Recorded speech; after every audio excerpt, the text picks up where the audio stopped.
too long. I still need you. Darling, much too long. Yeah, I still need you. I need you. I need you. You're my first time, ready to go out of my world where nobody knows me. I'll ride over the wall. One sweet day, I'll make up my way to you. Hello, YouTube. Adam Green here with No More News. It's November 4th, 2018. Should have an interesting show for you tonight. Thank you for joining me, ladies and gentlemen. Tonight I am No More News is going to see the Gematria Effect. The Gematria Effect on No More News. My guest tonight is author of the book titled Letters and Numbers: How English's Numerical Code Reveals the Scripting of History, News, Elections, Rig Sports, and more. He is the host on Truth Frequency Radio on the Gematria Effect on Wednesdays 6 to 9 Pacific Time. And he has the YouTube channel Gematria Effect News, where he covers a lot of the similar issues as we do here at No More News. And he's an expert in gematria. I had recently had another guest on gematria on the show, which we'll probably discuss a little bit. So, Zachary K. Hubbard, thank you so much for joining me. How are you doing? You're welcome, and it's good to be here. Thanks for having me on, and I look forward to the discussion. Thank you. So, where do you want to start? How about just by a little brief introduction of your work with gematria and the kind of stuff you cover on your channel? Why gematria is important for everybody to understand. I just recently been learning about it, and it seems like it is really important to the Zionists and to a lot of Jewish people. It is, and that's how I first started researching it, because I saw that the agenda that we're living out is a Zionist agenda largely, and there's other pieces to the puzzle, but there's very much a Zionist element. And discovering that there was this code out there of letters and numbers, and it was important to Judaism in some sects, it made me curious. I wanted to investigate, because from paying attention to news media, especially after September 11th, which was very numerological, a national emergency on 911, and something a lot of people don't know about 9/11 is that in 1968, the year 911 was made the national emergency dialing code, World Trade Center construction began, and George W. Bush graduated from Yale in Skull and Bones. And lo and behold, from Bush's birthday, July 6th, to September 11th each year, there's a span of 68 days. And Space Odyssey 2001 came out that year. There's a few other riddles with 68. It was a pretty bad year for the nation. So in 1968... is when they started building, or they decided to build the Twin Towers, and that's also... That's when construction began. The project was funded in 61, if I'm not mistaken, but construction didn't start until 68. Interesting. And that's the same year when, I think you said AT&T is the one that made 911 like the official national emergency number?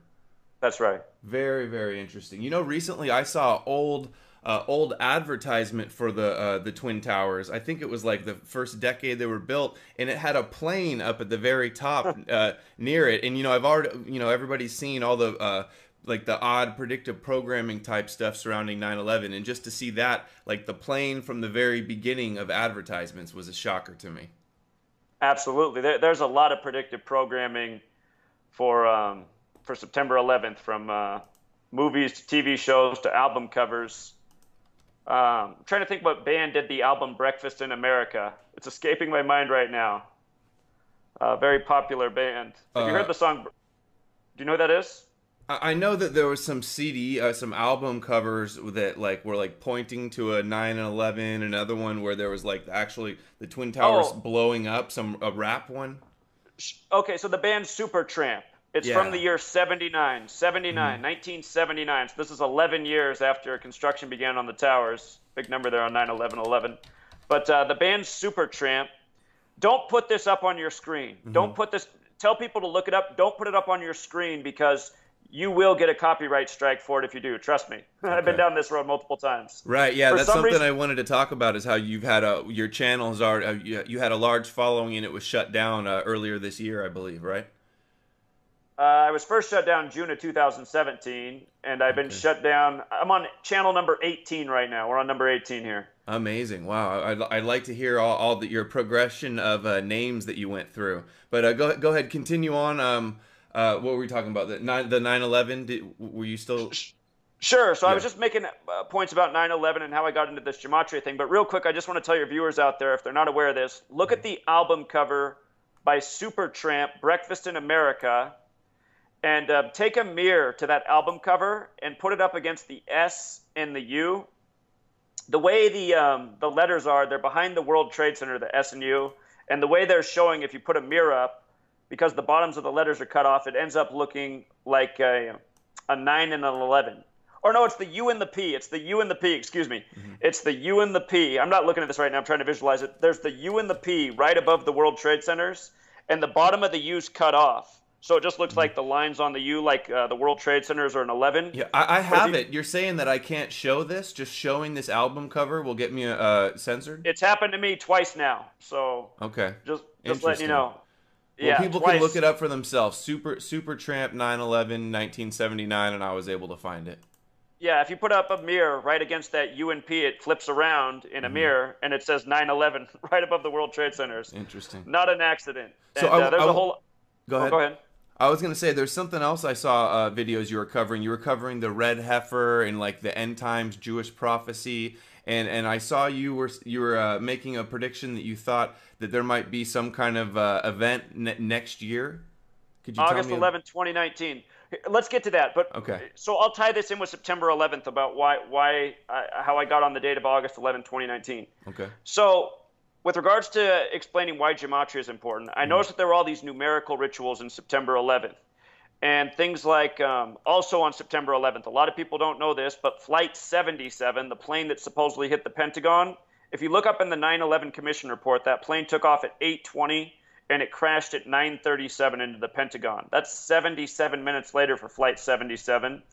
And the other thing about the Pentagon is construction began on the Pentagon September 11th, 1941. So the attack was 60 years to the day. And if you look at the coordinates of the Pentagon, it's on the 77th meridian west. And its height is 77 feet above ground. And it has 5 floors above ground, 2 below for another 7 if you want to throw it in there. But just looking at all that going, that can't be a coincidence, all those 77s, and they've never released any real video footage, just some steel frames of supposedly a plane. It doesn't make any sense. One of the most guarded airspaces in the world, this footage should exist. And just a whole lot of things don't make sense about 9/11, from the Pentagon to Building 7 to the way the buildings turned to dust. But anyway, for years, I looked at these things and I said, there's some sort of ritual here. Like, what are they doing with numbers? What is it about numbers? Why is this important? And I just researching, I was a research machine. I came across this word gematria, and I said, this is interesting. It's a Jewish practice, huh? Because I'd always known that on 9/11, the dancing Israelis were arrested in New Jersey and sent back to Israel, and then they went on their TV over there and said that they had foreknowledge and were there to document the attack of 9/11. So, I mean, why aren't we going after that? That's a big piece of information out there in the world. And anyway, I just realized that also the day after 9/11, Ehud Barak, the leader of Israel, went on television and said the U.S. needed to declare a war on terrorism and go to Afghanistan and Iraq, and that's exactly what we did do. It's like we're taking orders from Israel. And so I just knew that there was a Jewish element to this obvious conspiracy. People always like to say conspiracy theory, but it's like some things are obviously a conspiracy, a secret being kept from a group of people. 9/11 fits. So the Israeli role in 9/11 is what got you into researching gematria? Well, it got me into researching what in the world was going on. I was 18 years old when 9/11 happened. I was barely 30 when I discovered gematria. So I did a lot of reading, a lot of searching over the years. I found all sorts of interesting nuggets along the way. But then when I found gematria, I knew I had found what they were operating by. If you write out September 11th as words, it sums to 77. Just like the number coded all over Flight 77. If you write out World Trade Center, it sums to 77. And other words that relate here are Judaism and Zionist. They both sum to 77. So does theater. United States is actually 77. So is power. It's a special number. So it's like, no wonder. So these numbers have meaning. So they're doing rituals. So when I first started researching this, I made certain discoveries. And I said, okay, there's something going on here. And I documented I began doing this research in 2013. And for the first year, I didn't present to anybody. I just documented, went through history, paid attention to current news, and I saw that there were certain numbers that were used again and again in very transparent rituals. Like I noticed how pretty much every shooting in history that's been in the media, the number 44 is coded front and center. And then I realized the word shooting equaled 44. So I was like, no wonder. And I mean, here in the latest synagogue shooting, they come out and they say, you know, the shooter gets 44 federal indictments. So it's just that these numbers have meaning. They're used ritualistically, and you just see how redundant the patterns are when you learn the code. So also, part of the reason I kept okay, so understand this. From the time I was 18 speaking out against 9/11, I was discovering that everyone in the world seemed to be pretty illogical. They didn't care about evidence. They just seemed to want to go with mainstream narrative. Talking about 9/11's a conspiracy theory. The bad guy in the cave did it. Just support the troops. You know, I just realized that society didn't want the events questioned. They didn't want to look at the evidence. All sorts of people, friends, family, strangers, public debates. I did a lot of different things because I just had all this energy into me from 9/11. I just felt like, God, I'm living in a lie, and I have to do something about it. 9/11 really put me on a different path. And anyway, what I found over the years is no matter how logical I was, no matter how much evidence I came with, no matter how many valid questions and concerns I'd bring to the table, people just shrugged them off. So I was like, okay, I'm not just going to give up because it seems that people don't care or they don't want to consider. I'm going to keep going until I find something that most people can't deny. And what I've discovered about gematria is it wakes up a lot of people. I can't tell you how many people in the years that I've been doing this have written like, dude, honestly, I wasn't awake at all, but your findings and your consistent presentation, I can't deny anymore. I'm awake, and now I want to do something. And I've just had so many people say that. So I know that for a lot of people, this knowledge works. I'm amazed by how many people haven't come around in light of how consistent I've been and in light of how many big things I've called in the world before it happened. So I've been real passionate about this research because it brings extra evidence to something that people should already be able to see.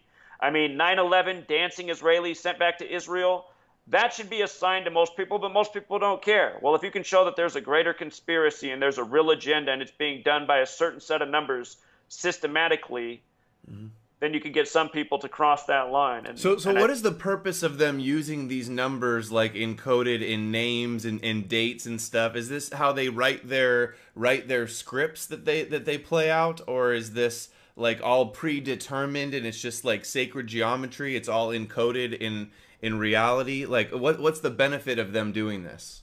Sure. So this is the reason for it. There's a mysticism in the world that goes back to the days of Babylon. It's called Kabbalah.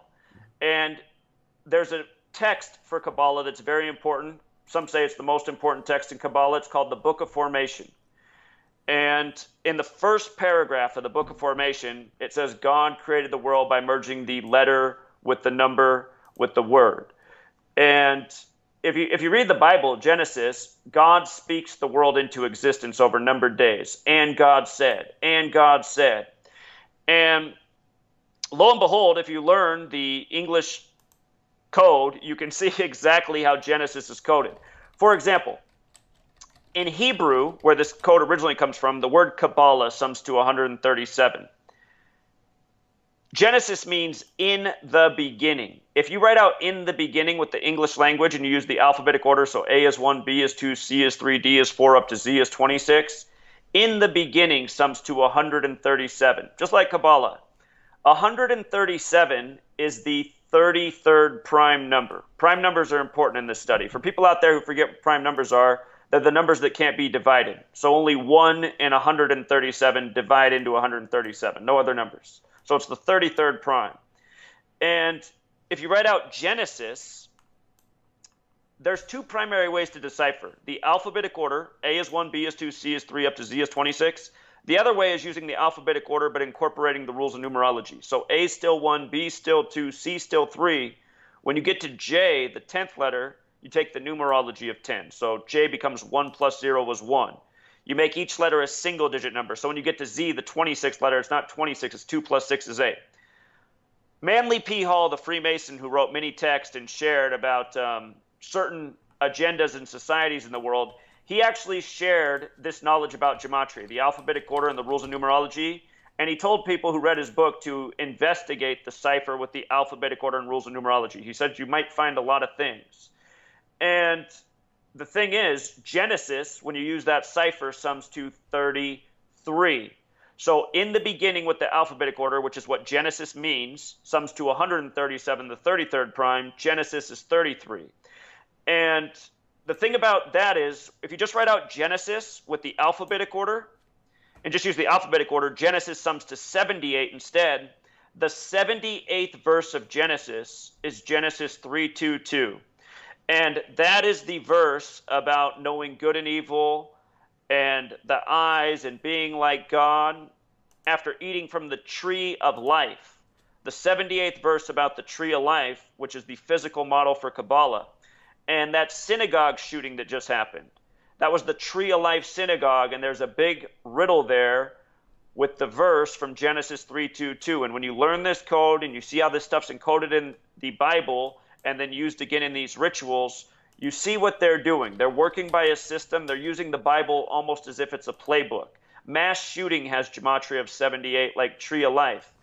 And that phrase that God says again and again in Genesis, and God said, that with the alphabetic order, also 78. So don't want to get too numbery, but yeah, I got a few questions. You know, I'm like a skeptical guy, and I have lots of questions, and I'm just learning about this stuff. Well, good for you, man. You should be a skeptic. Yeah. So I'm interested. Like some of the numbers, the numerology, the numbers that match up now are in like English and our modern day words. But like, didn't most of our words kind of evolve from older languages in Latin that would like change the number? So wouldn't the numbers be changing over time as languages evolve? So, good question. Mm-hmm. The alphabets that came before English, such as Hebrew, Greek, Latin, they were all based in this numerical system too. They have numerical systems behind them. And the thing about English being standardized as a 26-letter alphabet, it didn't start as a 26-letter alphabet. It used to have more letters. And over the course of its being spoke in different sects of the world, there were all these different versions of English. People were using 18-letter alphabets up to 30-some letter alphabets. But then, around the same time that the Gregorian calendar was being introduced to the world, the calendar system we're now on, English was being standardized and spread as a 26-letter alphabet with the spellings that we use for most words today throughout the world at the same time. And 26, why 26? I sent you a free copy of my book. You should check it out. Mm-hmm. Read the first chapter, man. You'll learn a lot. I did. I've had a real busy last 2 days getting doxxed in it's been crazy, but I did start the first few pages, and it's a big book. It's like 800 pages, so I'm backed up on reading. You don't have to read the whole thing. Yeah. The first chapter is about 15 pages. If you read the first chapter, you'll learn a lot, and if you read about 10 pages into the second chapter, You'll know a ton. I remember I read the part about 26 the bones in the foot or the hand, right? Is that right? The ankle area, right? The ankle area, yeah. So anyway, 26. In Kabbalah, in Hebrew, the four-letter name of God from the beginning of Genesis, that name sums to 26. Mm-hmm. In English, the word God is G-O-D. That's the 7th letter, the 15th letter, the 4th. God is 26. And if you write out the word letter and you use the alphabetic order with the rules of numerology, so L's the 12th letter, so you take the numerology of 12, so 1 plus 2 is 3. Does that make sense? L is 3. What is 3? L's the 12th letter. If you add 1 plus 2, it sums to 3. So you're taking the numerology. If you do that for each letter, so E's 5, so E's 5. T's the 20th letter, you take the numerology of 20, so 2 plus 0, T becomes 2. If you add up letter in numerology, it's 26, just like God, just like how many letters are in the alphabet. And very special number in tribute to God from Hebrew, where this code originates. So why are these people using this code? In Kabbalah, this is how God created the world. And think about the New World Order playing God over the masses using a system that's supposed to be how God, to a certain group of people, you have to understand they believe this. I'm not saying that I do or you should or anyone out there should. Mm-hmm. I'm just saying this is a belief system that's as old as time. And can you give us some examples of how important it is in Judaism and to famous like rabbis and Jews and stuff? Well, you could. So understand, these people are secretive. Mm-hmm. Here's an article you can look up right now. Mm-hmm. Type in the secret history of 7-Eleven, the convenience store, and gematria. I did a video on this. Did you see it? I didn't. I didn't know that. Oh, yeah. So, somebody sent it to me, and I did that. I'll do it again. The secret history of 7-Eleven. And you know what I connected it to? Somebody else sent me a video or an email saying that they had a brand called Go Yum. So yeah, like exactly. Go Yum, and then exactly. I connected it to this, the secret Jewish history. Have you seen the shooting from the yoga studio over the weekend? The image that they're putting out in the media for that scene? No, I haven't seen any coverage of that. So if you even do a search for it, it probably won't take long to find the picture. But you know how the word yoga is Y-O-G-A? Mm-hmm. Well, they have up in 3 square windows Y-O-G. You can't see the A, right? And it's backwards. So as you look at the screen, you read it left to right. So it's G-O-Y. They have Goy up at the top of the windows of supposedly where the shooting happened at the yoga studio. But this article right here, I mean, they're cluing you in. And exactly, you read the article, they got the Go Yum products. It's gematria is their best kept secret. There's a reason they didn't teach us about this in elementary school when we would have had the skills to understand it. It seems really complicated. Like, doesn't it create a lot of extra work for them to have to like use these numbers in everything they do? No, it's not that hard to use when you're familiar with the system. It's as simple as basic math. So it might seem complicated, but it's not once you get the hang of it. And they're very repetitive. I mean, they do almost everything by the same set of numbers. Mm-hmm. For example, viral story tonight. It's about a black male teacher punching a student at a Los Angeles high school. Have you seen this? No. This is the viral news tonight in mainstream media. Caught on camera this Friday. Black teacher beats 14-year-old student. Cell phones in the room capture it.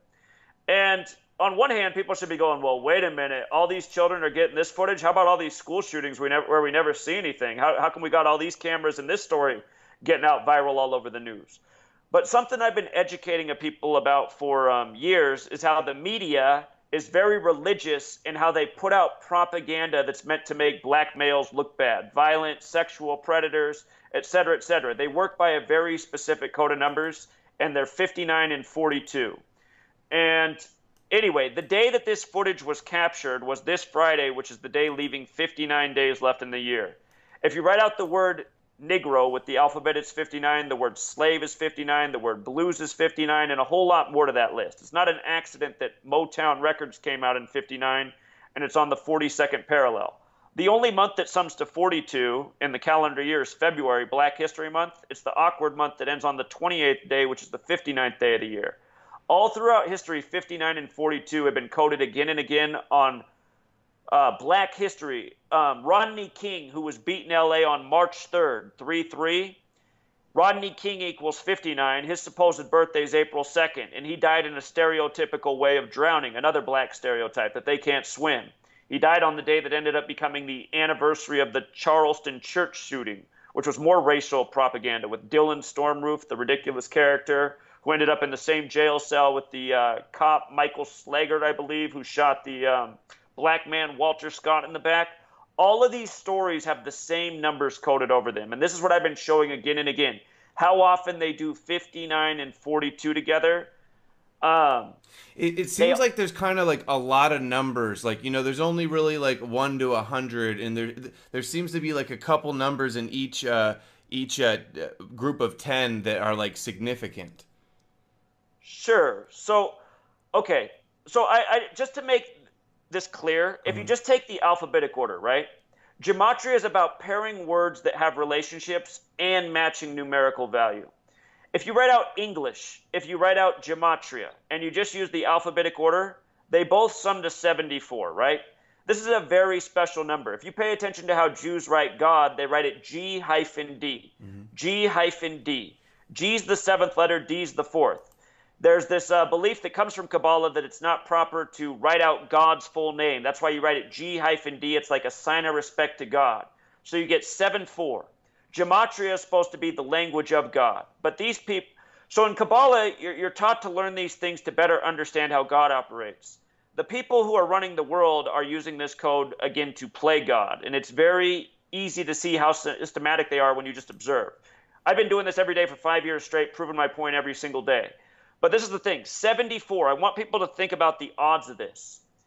If you write out Jesus, if you write out cross, if you write out gospel, if you write out Messiah, if you write out parables, Jesus spoke in parables, they all sum to 74, all of them.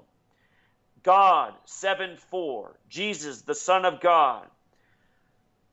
The odds of that being are astronomical. All of those words summing to the same thing. To make my point, if you take the 50 states of the United States, I don't know if you were like me. When I was a child, I used to wonder where the names of the states come from because it's actually a secret. Most people don't know where the names of most of these. A lot of them are Indians, right?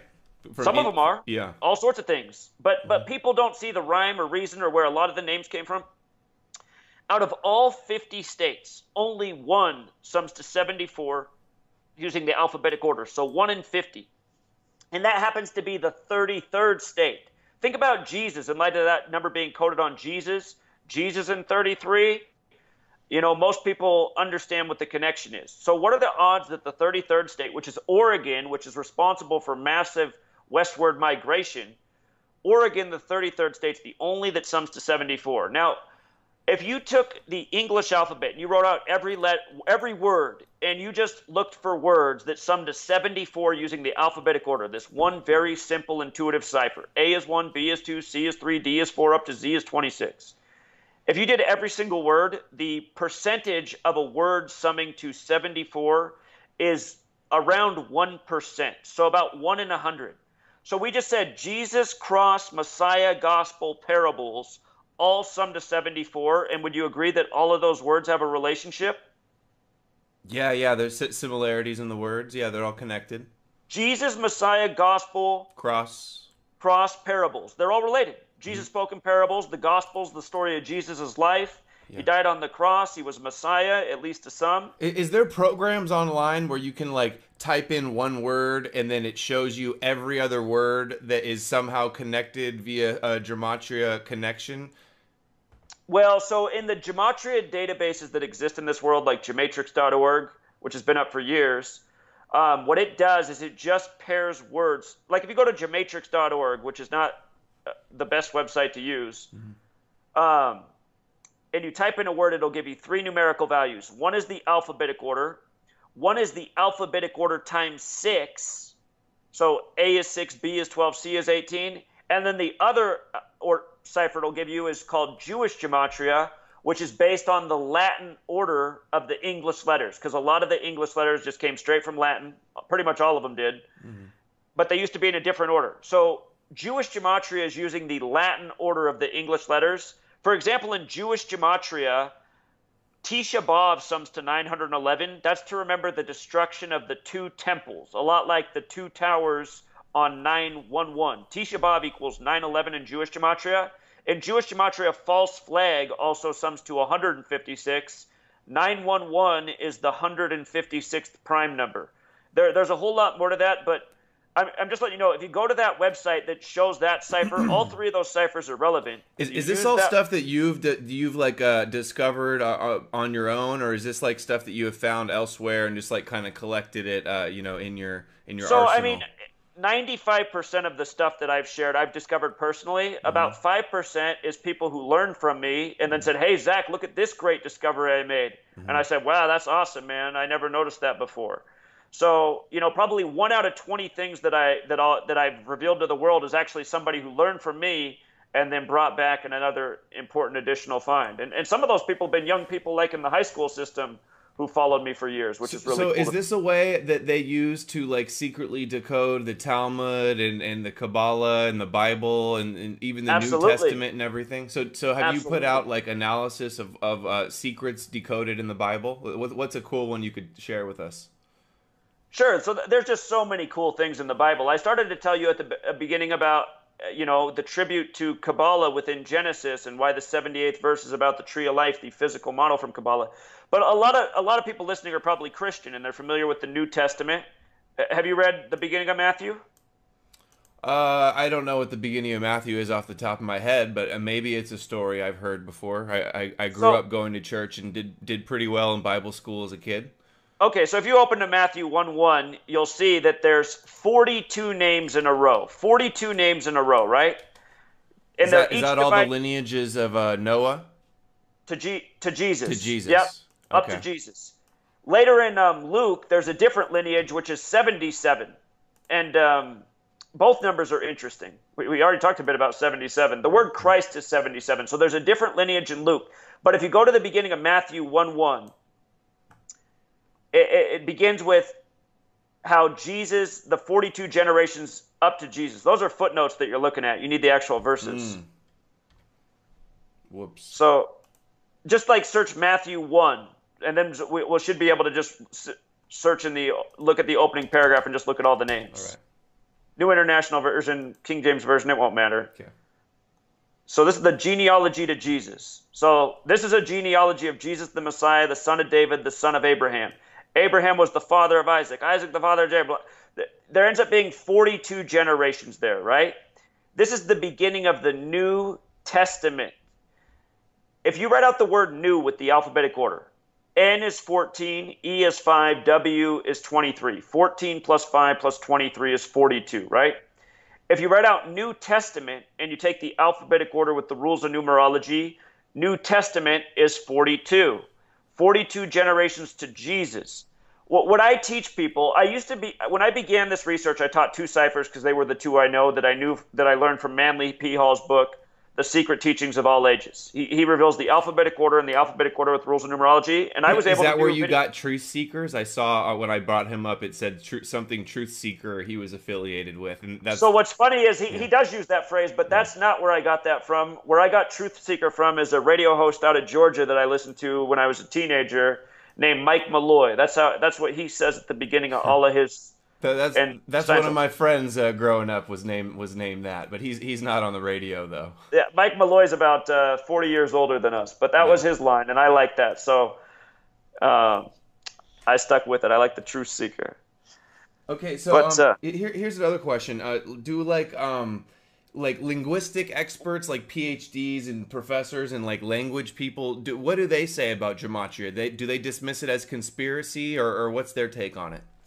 Well, I have all sorts of people that follow me. I mean, I've never had anybody come and try to debate me and discredit my work, and I've always welcomed the debate. Mm-hmm. But I have plenty of people who follow me who are doctors, lawyers, dentists, teachers. So are there other gematria people out there that are sharing the same information, or maybe you guys disagree on some like aspects of gematria?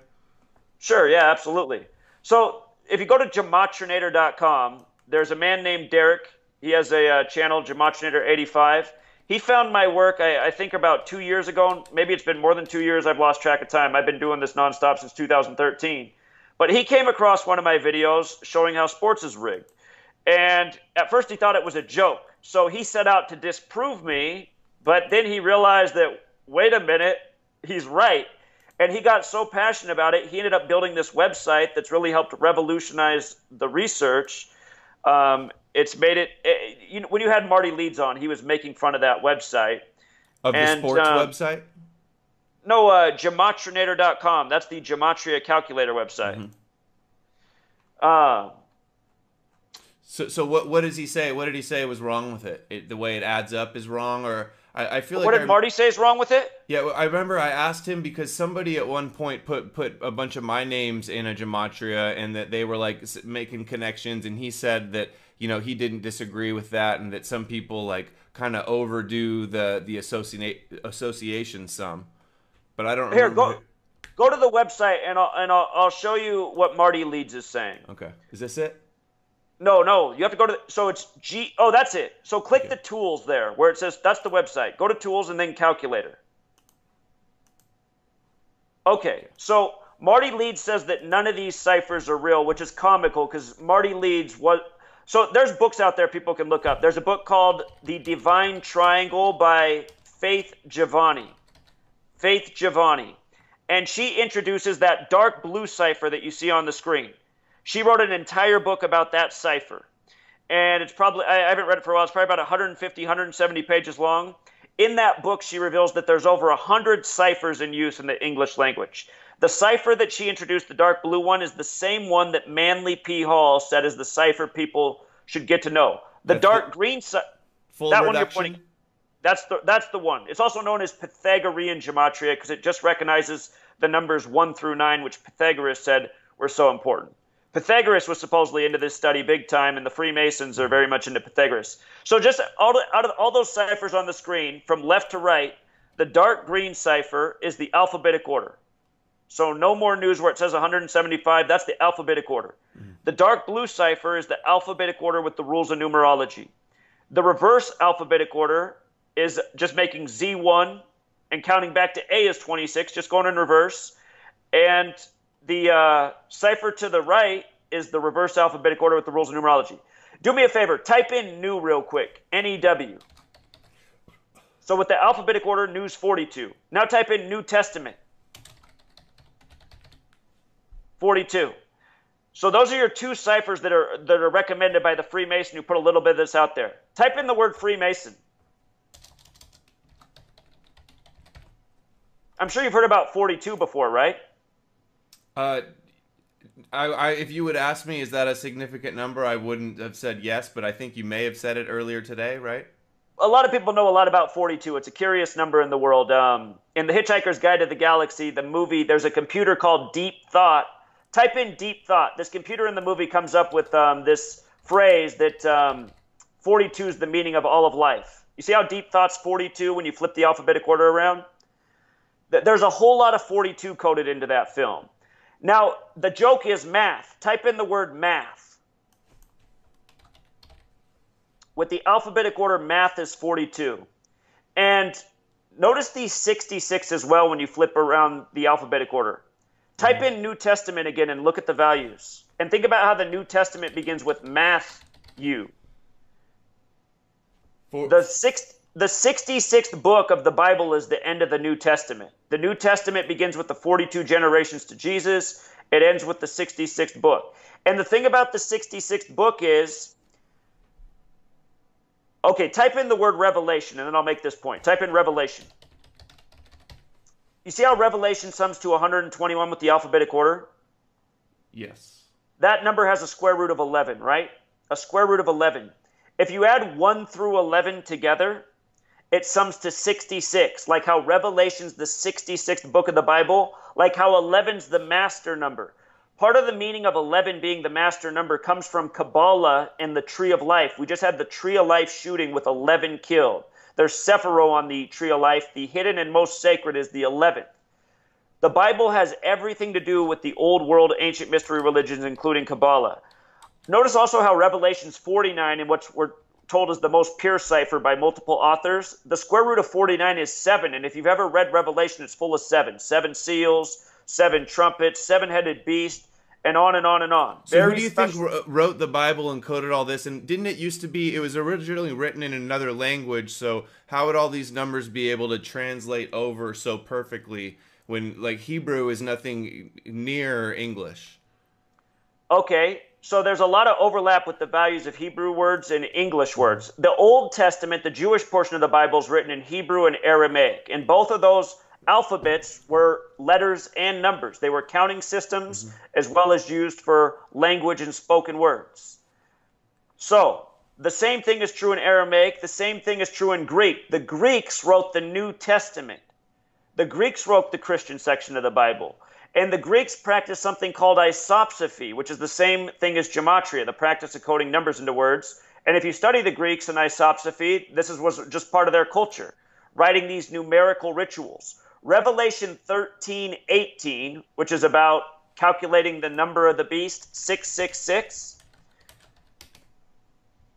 If you type in number of the beast, if you write that in, you'll notice it sums to 66, like how it comes from Revelation 13:18, the number of the beast. That's a Greek isopsephy riddle on the screen.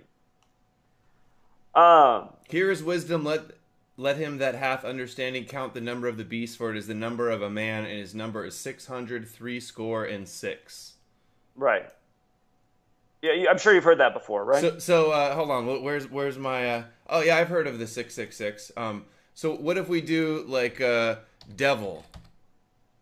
So devil has gematria of 52, which is so. Type back in devil. I can tell you things about Satan and devil. Okay. So okay, you see how devil sums to 52? Mm-hmm.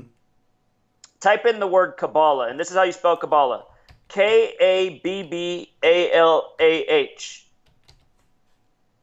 You see how in our base ciphers here, Kabbalah is 52? Notice how with the alphabet, the dark green cipher on the left, it's 38. Mm-hmm. Just using the Hebrew alphabetic order, the word Kabbalah is also 38. Type in the word Jew. We'll come back to 52, but I just want you to see Jew. 38. Notice the 43 as well. Type in Florida. But these are all like just kind of random things. No, they're not. So Florida's kind of like, where did that come from? Florida's the most Jewish state in the nation outside of Brooklyn, New York. They're the state that has all these false flags by the numbers, like that one that we can't talk about that was in the very Jewish neighborhood where you got the son of the FBI agent calling out saying he's going to outlive all the conspiracy theorists. Yeah. Anyway, yeah. Right now, if you talk about that one and you disagree, you don't trust the mainstream, they censor they take down your videos. Is that what got your last channel booted? Well, I've had like 5 channels deleted over that shooting, but that was it was the spokesperson was Sheriff Israel. It was a neighborhood that was over 80% you know who.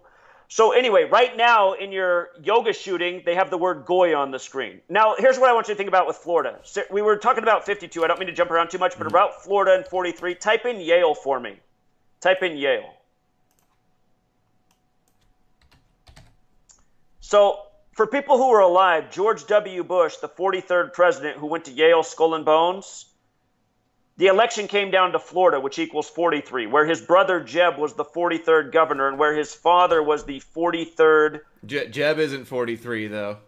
No, his name doesn't equal 43. But I could tell you about all those numbers up there. There's a whole lot to it. Here, type in Bush. You see how Bush is 58? Type in George W. Bush. Type in George W. Bush. Also 58. If you look at how many... This seems like it would be just like impossible to, no, it's to not, have though. all of this stuff happen, to all like be matching with numbers. It seems like a lot of extra work for people to do. It's very simple. Look, if you look at how many electoral votes George W. Bush got, he got 271 electoral votes. That's the 58th prime number. Type in Freemasonry. Oops. You missed There you go. Freemasonry. Type in Rosicrucian. Freemasonry was born out of the Rosicrucian order. I'm not That's spell that one right. R-O-S-I-C-R-U. Get an I in there. C-R-U-C-I-A-N. C-I-A-N. Rosicrucian. This is what modern Freemasonry was born out of. Type in secret society. Okay, what number am I remembering right now to match up with? We're looking at 58 each time. 58. Bush was 58. George W. Bush was 58. And then he won 271 electoral votes, the 58th prime. And then what's the next one? Secret society. 58. Wow. There's a whole lot of 58. This is a really long list. You haven't seen nothing, man. The list goes on forever. I'm not 58, so does that mean I'm in the clear on this one? You're on the clear, man. Maybe if I do... I don't want to put my middle initial. Don't want to dox myself anymore. So here's another question. Trey Smith. Do you know who Trey Smith is? The Christian Zionist YouTuber? I'm not familiar with that person. He's pretty big, but he's done he predicted Trump was going to win by saying that he's the 45th president, and the 45th verse of the Bible is talking about Cyrus and rebuilding the temple. So Trump is gonna be the Messiah that's gonna help him rebuild and stuff. So I was wondering if you had heard about any of that. So he talks about gematria too, and the Sanhedrin and stuff. He's totally in with all of those temple cultists. Well, he might be learning from me. I mean, because I've been putting out this stuff for years. Mm-hmm. Type in Solomon's Temple. We're looking at the dark blue cipher, the most pure, where everything keeps landing 58. Freemasonry secrets are in Solomon's Temple, right? This is where most of their secrets are. Type in the word tracing board. To become a Freemason, your first 3 levels, you have to go through the 3 tracing boards, which are all based in Solomon's Temple. Type in Herod's Temple. How about Illuminati? Oh. Illuminati has gematria 48. Freemason sums to 48 in Hebrew and in English. Illuminati means in the light. Freemasonry is the pursuit of light. Herod's Temple. H-E-R. Oh, you're checking other things. I can tell you about a lot of different things, man. Okay. I'm looking for, hold on, Moshiach. Oh my God, is Moshiach 42 and Kushner's 42? Don't tell me that. Oh, okay, never mind, Kushner's 33. All right, sorry. Okay, so here, I'll tell you something about Kushner, though. I'll Okay. tell you something about Kushner. You see how there's an S in the word? Mm-hmm. So S is the 19th letter. Very special letter. Notice it looks like the serpent, right? The S looks like the snake. Mm-hmm. Snake starts with S. Serpent starts with S. Satan starts with S. S is the 19th letter. 19 is the only letter you have to add together 2 times. It's the only letter you have to add together 2 times to get to a single digit. So S is 19. In numerology, 1 plus 9 is 10. 1 plus 0 is 1. S can be 1 or 10. Click on the ciphers tab up there. See where it says ciphers? Click there. You see where it says single reduction, that lighter blue beneath the dark blue? Mm-hmm. Yes. Click that box. Now come back down and look at Kushner. Oh, you took his name away. Type Kushner now. 39 is added? That's what happened? He has a 42. That's the number you were looking 42. For.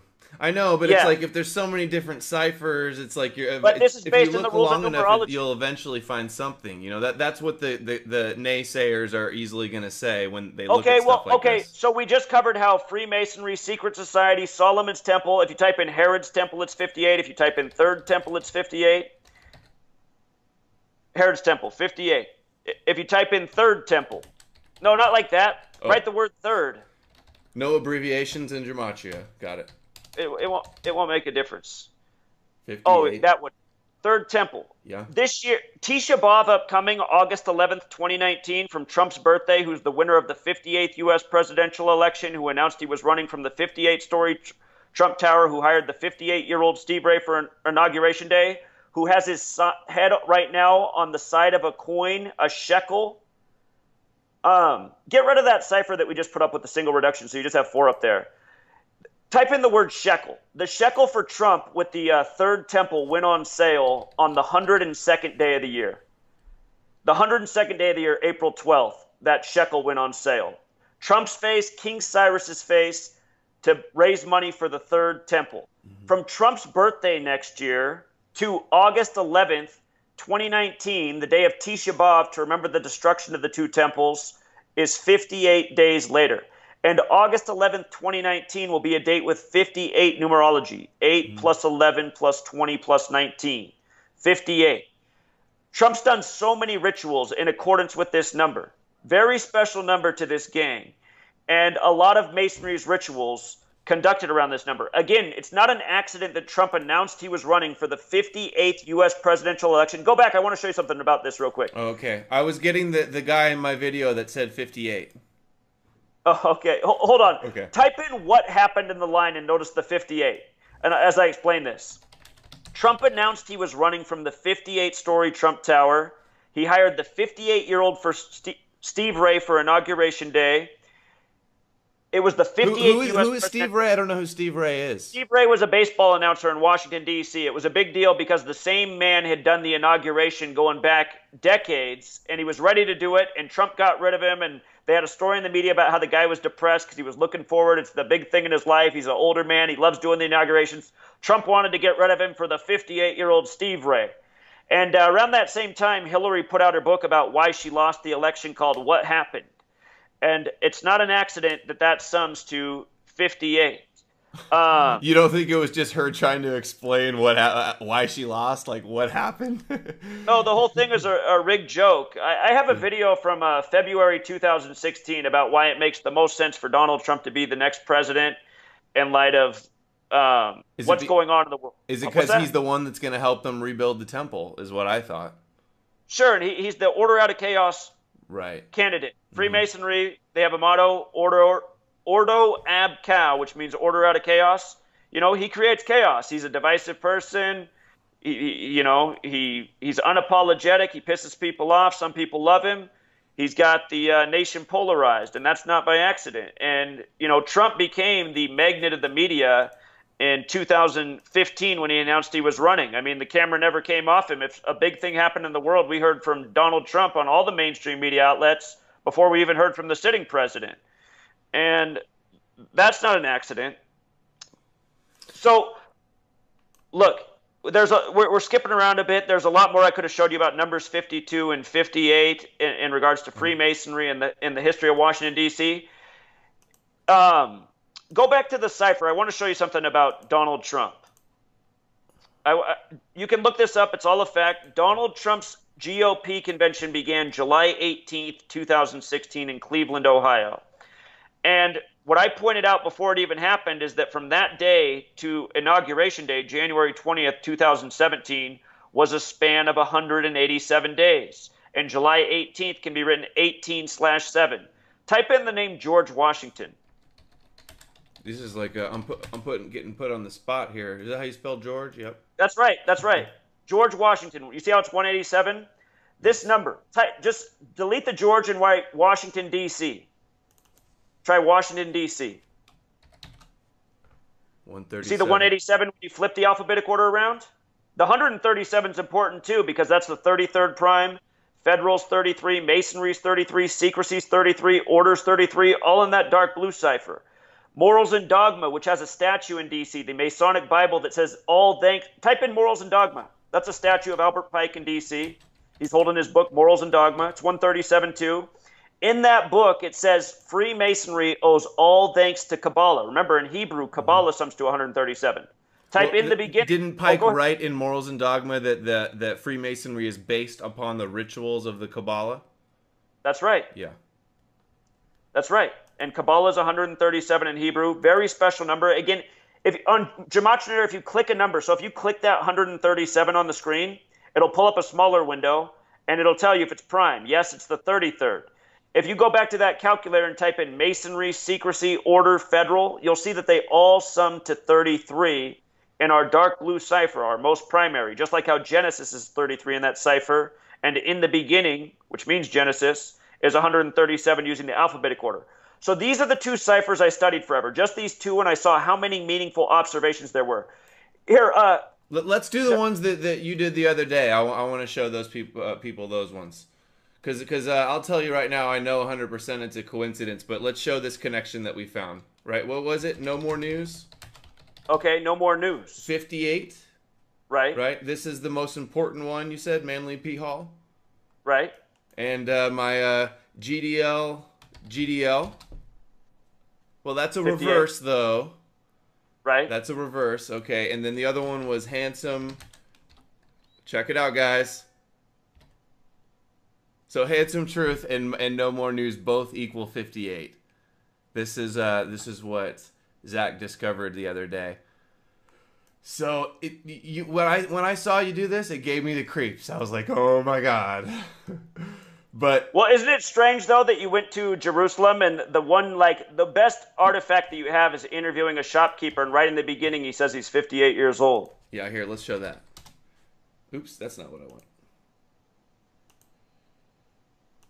Yeah, but, you know, I was walking through the streets of Hebron, and this guy just started talking to us, and I just turned the camera on and turned it on. It's not like, you know, this guy probably just is, what he said, he's 58 years old? It's a weird thing to say, though. I understand why that would get you thinking, because why would he even say how old he is? Here it is. Right. Hey, I just created a Wix website. But I just don't know what to tell you because I don't know this guy. It just happened to be turn on the camera and add anything, you know, I want. It's just a crazy coincidence. Some days you win the lottery, I guess, or it lands on your thing in Vegas. This is a Palestinian shopkeeper's message to the world. This is Hebron. But we are strong and we got used to all this and we are determined to stay. We are not going to give up as long as we live, because this is our homeland and we grown up in these stores. I came down here when I was 7 years old. I'm 58. I'm already grandfather. And we want you He's to just do 58, man. He's just 58. This is a shopkeeper in Palestine. If in order for all this to be a conspiracy, imagine all the stuff like this is an actor and we did all this just so we can hide a code. You know, it doesn't really make sense. So what's interesting is there's an organic side to this code. You guys are the Goyim Defense League. In history, there's something called the Jewish Defense League. And the founder of that died at age 58. He was murdered. He was assassinated at age 58. Yeah, they were a terrorist group, though. We don't mirror them. We're more of the inverted ADL, exposing them as the racist supremacists. Sure. So what I'm saying is, if you go to a bookstore or a library and you search the numerology section, you'll find a book. And multiple books are written about this, but it'll teach you to do that cipher, the dark blue one, the alphabetic order with the rules of numerology. And it'll say that there's certain numbers in people's lives that are hidden in their birth numerology. They're hidden in their names. And I haven't checked Goyim Defense League. That's really funny, too. It's not 58. I feel like I'm in the clear now. Or else, if that was 58, I was just going to probably retire because everyone and their mom would think I was a shill. Oh, so anyway, there's an organic side. And this number 58 is so important to this gang. And it seems like, for whatever reason, you settled on this name that somehow has this great irony in history, in spite of, especially in light of the fact that the founder of the Jewish Defense League was murdered at age 58. And trust me, there's so much history to prove how relevant this is. For example, King James was a Rosicrucian and a Freemason. He dropped dead at age 58. Again, Freemasonry 58, Rosicrucian 58, secret society. If you type in biblical, you'll see it's 58. A lot of things in the Bible are related to this number 58. The way to prove the relevance of this code is just to see how repetitive things are by these numbers. Like, for example, yesterday, part of the reason I have a big following is because I've called so many things in sports since before they happened. It's why USA Today wrote an article tearing me a new asshole, trying to make fun of me because in that year, speaking of the number 58, I had shown how the entire Super Bowl 50 from October on would be scripted around the number 58, why the Broncos would beat the Carolina Panthers, why number 58 would be Von Miller defeating Cam Newton. Look at this. For people out there, you can look up the article. Just type in Zachary K. Hubbard, USA Today. It'll come up. It was written by Bleacher Report, their sports section, or not Bleacher Report, whatever their sports section's called. The Big Lead, I think, is what it's called. USA Today, you said? Yeah. So they wrote an article slandering me and making me look bad and minimizing what I had done and not really showing the clear picture of just how much I had exposed. In October of that football season, before Super Bowl 50, I said why it would be Broncos over Carolina Panthers, why Cam Newton would become the 58th quarterback to start in a Super Bowl, why Von Miller, number 58, who was drafted one pick after him, would be the MVP and the Broncos would win, why it would be a tribute to Super Bowl 24, and how there'd be a story about the Black Panther Party being connected, which came true. All of those things came true. The Broncos won the game with 24 points. Von Miller was the MVP. Look at this. They admit that gematria is real, so it's like they say that they make fun of you, but they admit that it's real here. Exactly, just like that 7-Eleven. If you go back to that 7-Eleven article and copy the author's name, take his surname and put it in the post, it sums to 117, 11-7. Even, I could tell you so much, man. I could show you articles written about me and how even the author's names are coded to make fun of what's in the writing.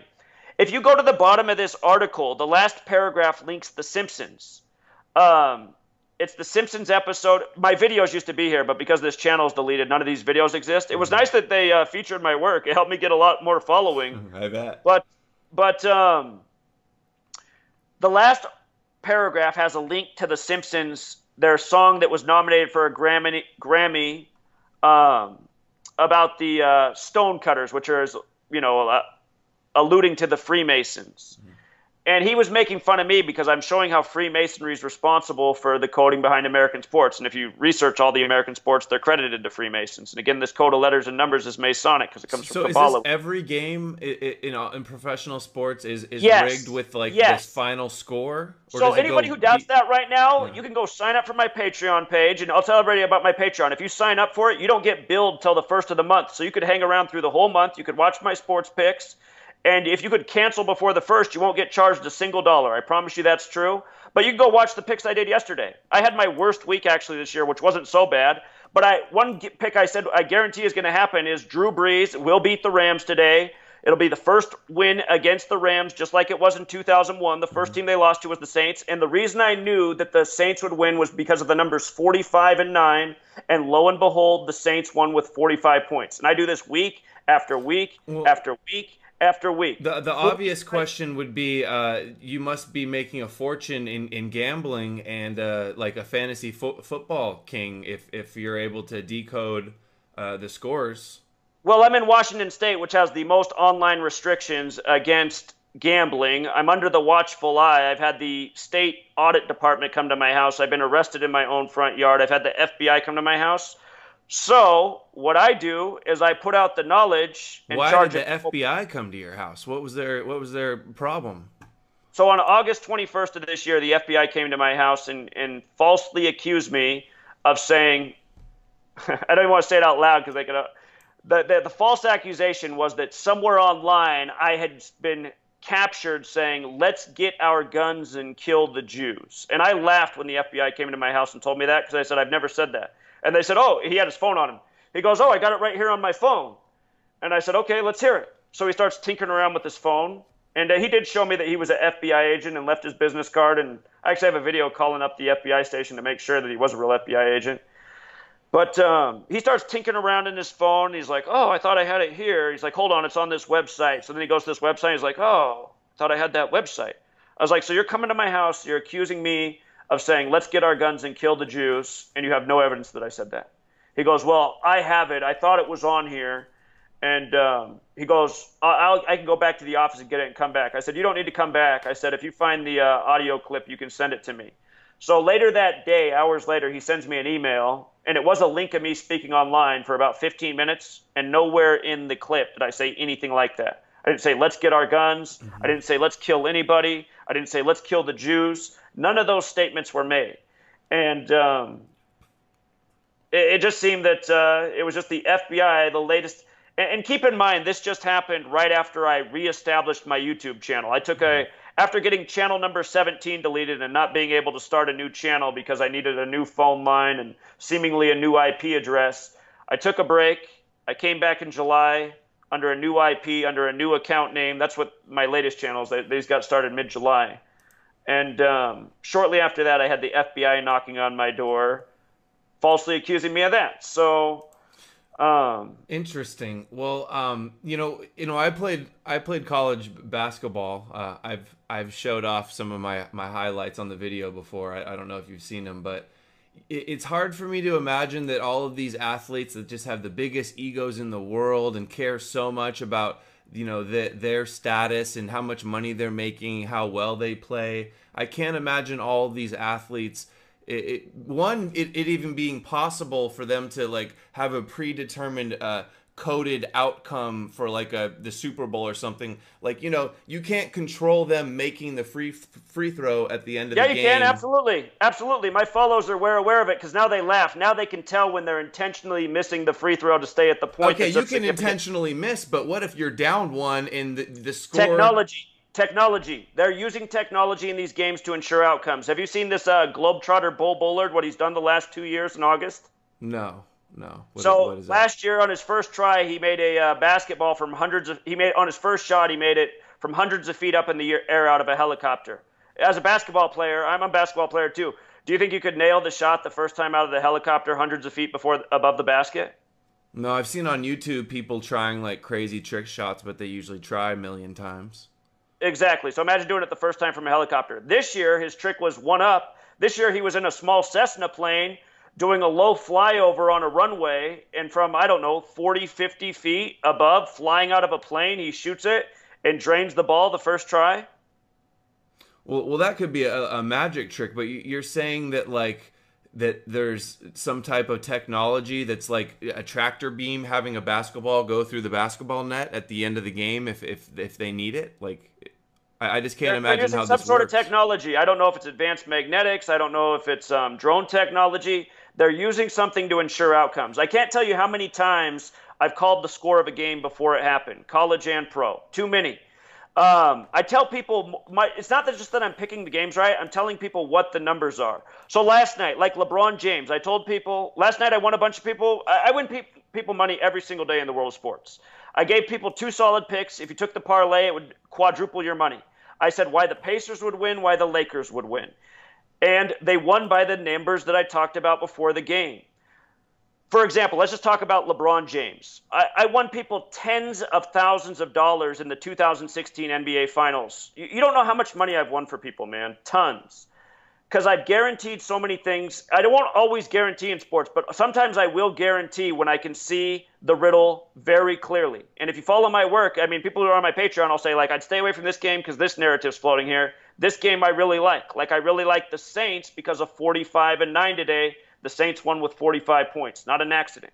But LeBron James, here's what I told people in 2016. A lot of things lined up that year for the Cavs to win the championship, and I showed how Game 7 was scheduled for the real King James's birthday. The real King James, who has a Bible named after him. King James became a king at 13 months of age. That was LeBron's 13th season. And what a lot of people don't know is the Cavaliers, who he played for, are named after King Charles. King Charles was the son of King James. The people who fought and supported King Charles were Cavaliers. So now you have this player, LeBron James, King James, playing on the Cavs. Most people don't see the riddle. When I saw how the NBA Finals lined up that year, that was part of the reason I was locked in for the Cavs to win. There were some other riddles too. Yeah, a lot of people are predicting the Cavs are going to win because LeBron's like one of the best players in the NBA and always goes to the finals. Not over that Warriors team after they just got dusted the prior year in the NBA that's Finals. right. Yeah, okay, yeah. And by the way, I called that Finals too from early in the season, and everyone said I was wrong. I wasn't. Dude, I've called so many sports championships, man. So listen, and they've all been by the exact numbers I've talked about. I've even called how many points LeBron's going to score in certain nights because it's so clear. There's certain numbers that are used very ritualistically. So last night, okay, first of all, when LeBron James was down 3-1 in the 2016 NBA Finals, everyone was making fun of me. They said, nobody's ever come back. It's not going to happen. You're wrong. You guaranteed it all year. I said, look at the odds right now, you guys. It's over 40-1 to bet on the Cavs to come back. I said, you want to make some money? Take this bet. LeBron's coming back and he's winning on the real King James' birthday. Well, a lot of people took that bet. And it's too bad my channel's deleted because we could go to that old video and look at all the comments. Dude, you just won me $50,000. You just won me $60,000. I'm getting a brand new Jeep. I'm getting a brand new truck. I'm getting a bet. And I don't want to help people buy all this crap that just goes back to the gang. But all these people were ecstatic because they've been following my work. They'd seen how many things I got right. They saw the recognition by the USA Today. They saw how I was calling news stories before it happened. You know, so people were invested in my work. Do you see this in more than one sport, or is it like across the board, all the pro sports? I do it for all the sports, man. Do it for all the sports. What about Olympics? Is there? The Olympics are scripted this way. I was getting huge views 2016 Summer Games. The biggest views I was getting consistently. Every video I do on the Summer Olympics, huge views. People were into that. The world of sports is scripted. They're farming these athletes. So look. LeBron James last night against the Blazers. You can look at how many shots. These games are scripted from the final score to the box score. You played junior college basketball. You didn't play Division I. You didn't play in the NBA. These guys, most of them in the league, have fathers or parents that were in the world of entertainment or athletics. Nearly all of them. LeBron James is the son of Nate Thurmond. People don't know that, but it's obvious that he is. He played for the Cavs and Warriors. He died 27 days after LeBron scored 27 in Game 7, winning it on the real King James's birthday. Nate Thurmond had the number 42, retired for the Warriors and Cavs. The name LeBron James equals 42. Number stamped all over black history. The name Jackie's 42. We just saw the death of the black baseball player right after the World Series, after the Dodgers got worked 42 weeks after his birthday, and a whole lot more. Anyway. I've never heard this LeBron's dad thing, but... That is, man. They have the same hairline, the same head shape. They're born in the same hospital in Akron, Ohio. Steph Curry's born in that hospital as well. The name Steven means crown. It's all about the king. People don't get that with the Warriors and the Cavs. It's all about the king. The name Steven's crown. But the world of sports is a father-son league. I've been showing for years how Archie Manning will be synced up with significant games for Peyton and Eli Manning. And it happens again and again. Part of the reason that I knew that the Lakers would win last night is because Luke Walton is the son of Bill Walton. Luke Walton coaches the Lakers, His dad, Bill Walton, who played for the Lakers as well, won the only championship ever for the Blazers in the 76-77 season. From Luke Walton's birthday last night to the game, there's two ways to look at this. You can measure from the birthday to later. From Luke Walton's birthday to the game last night was 7 months and 6 days, or it was his 7th month and 7th day of his age, like how his father won it for the Blazers in the 76-77 season.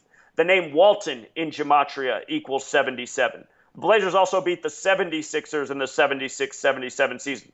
When you pay attention, the numbers are in front of your face. But anyway, the bigger clue besides Luke Walton, the coach of the Lakers, who's nearly the same age as LeBron, the bigger clue was that LeBron was, okay, here's what you need to know. If you go back to the Gematria calculator where I was having you type in words, if you type in Holy Bible, you'll see that in the two reduction ciphers, the alphabetic order and the rules of numerology forwards and backwards, if you type in Holy Bible, it sums to 45. Okay? King James had the Holy Bible come out in his name in the year 1611, the year he turned 45 years old. 45, right? If you type in Gutenberg, that's the first printed Bibles. If you type in Gutenberg, it's 45 forwards and backwards. Not two T's, one T in Gutenberg. Okay. Hey, let's read it. Looks like we have a bunch of super chat questions, so let's try to get through these. We've been ignoring them the whole. Sometimes I literally forget that super while chat's you're doing that, I'll just say thing. this out loud about LeBron's ritual. He was going to improve his team from 3-5 to 4-5. King James equals 35. The Lakers won 35 games last year, not by accident before they got King James. King James became a Freemason at age 35. These numbers are huge throughout LeBron's career. Last night, the Lakers picked up their 119th win all time against the Blazers. King James Bible equals 119. Again, Holy Bible's 45. LeBron becomes 4-5. The Lakers pick up their 119th win. The Lakers make 45 shots in doing so.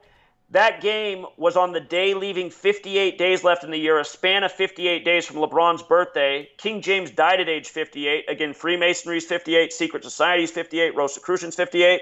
These numbers are used again and again in rituals with LeBron. And I've educated about that for so long. It's how I can be so confident about certain games because I've just seen the pattern too many times doing this over the years. And LeBron James won with 114 points last night. LeBron James with the alphabetic order sums to 114. He signed with LA exactly 114 days before the 114th World Series. Part of the reason I said the Dodgers were definitely in for the World Series this year. So, and also people who followed me since July, we theorized on why the Boston Red Sox, if they made the World Series, would win in Game 5. I encourage everybody to watch the videos I've put out on sports on that channel in recent weeks and tell me what you think what you're seeing is a coincidence. The reason I have as many Patreon members as people who have 500,000 subscribers is because my work's well proven. I've helped a lot of people win money, wake up. I have a very dedicated audience, and I'm very censored, man. I mean, there's a reason that my channel hasn't rebounded to the number of subscribers I had. It's because I've been deleted so many times, and I've been held down. But let's go to your super chats. I heard you, so sorry for being so long-winded. No problem. Okay, we have 1 + 1 equals you're gay. I shouldn't say that word. You're great. He says 1 + 1, you're great. Okay. They're asking if you prefer. Okay, I'm not gonna read that. Okay. No, read it, man. No, I can't. It's not because of you. It's just because it's profane. If a man created religion, how can we trust it to be true? You know, I have my own question.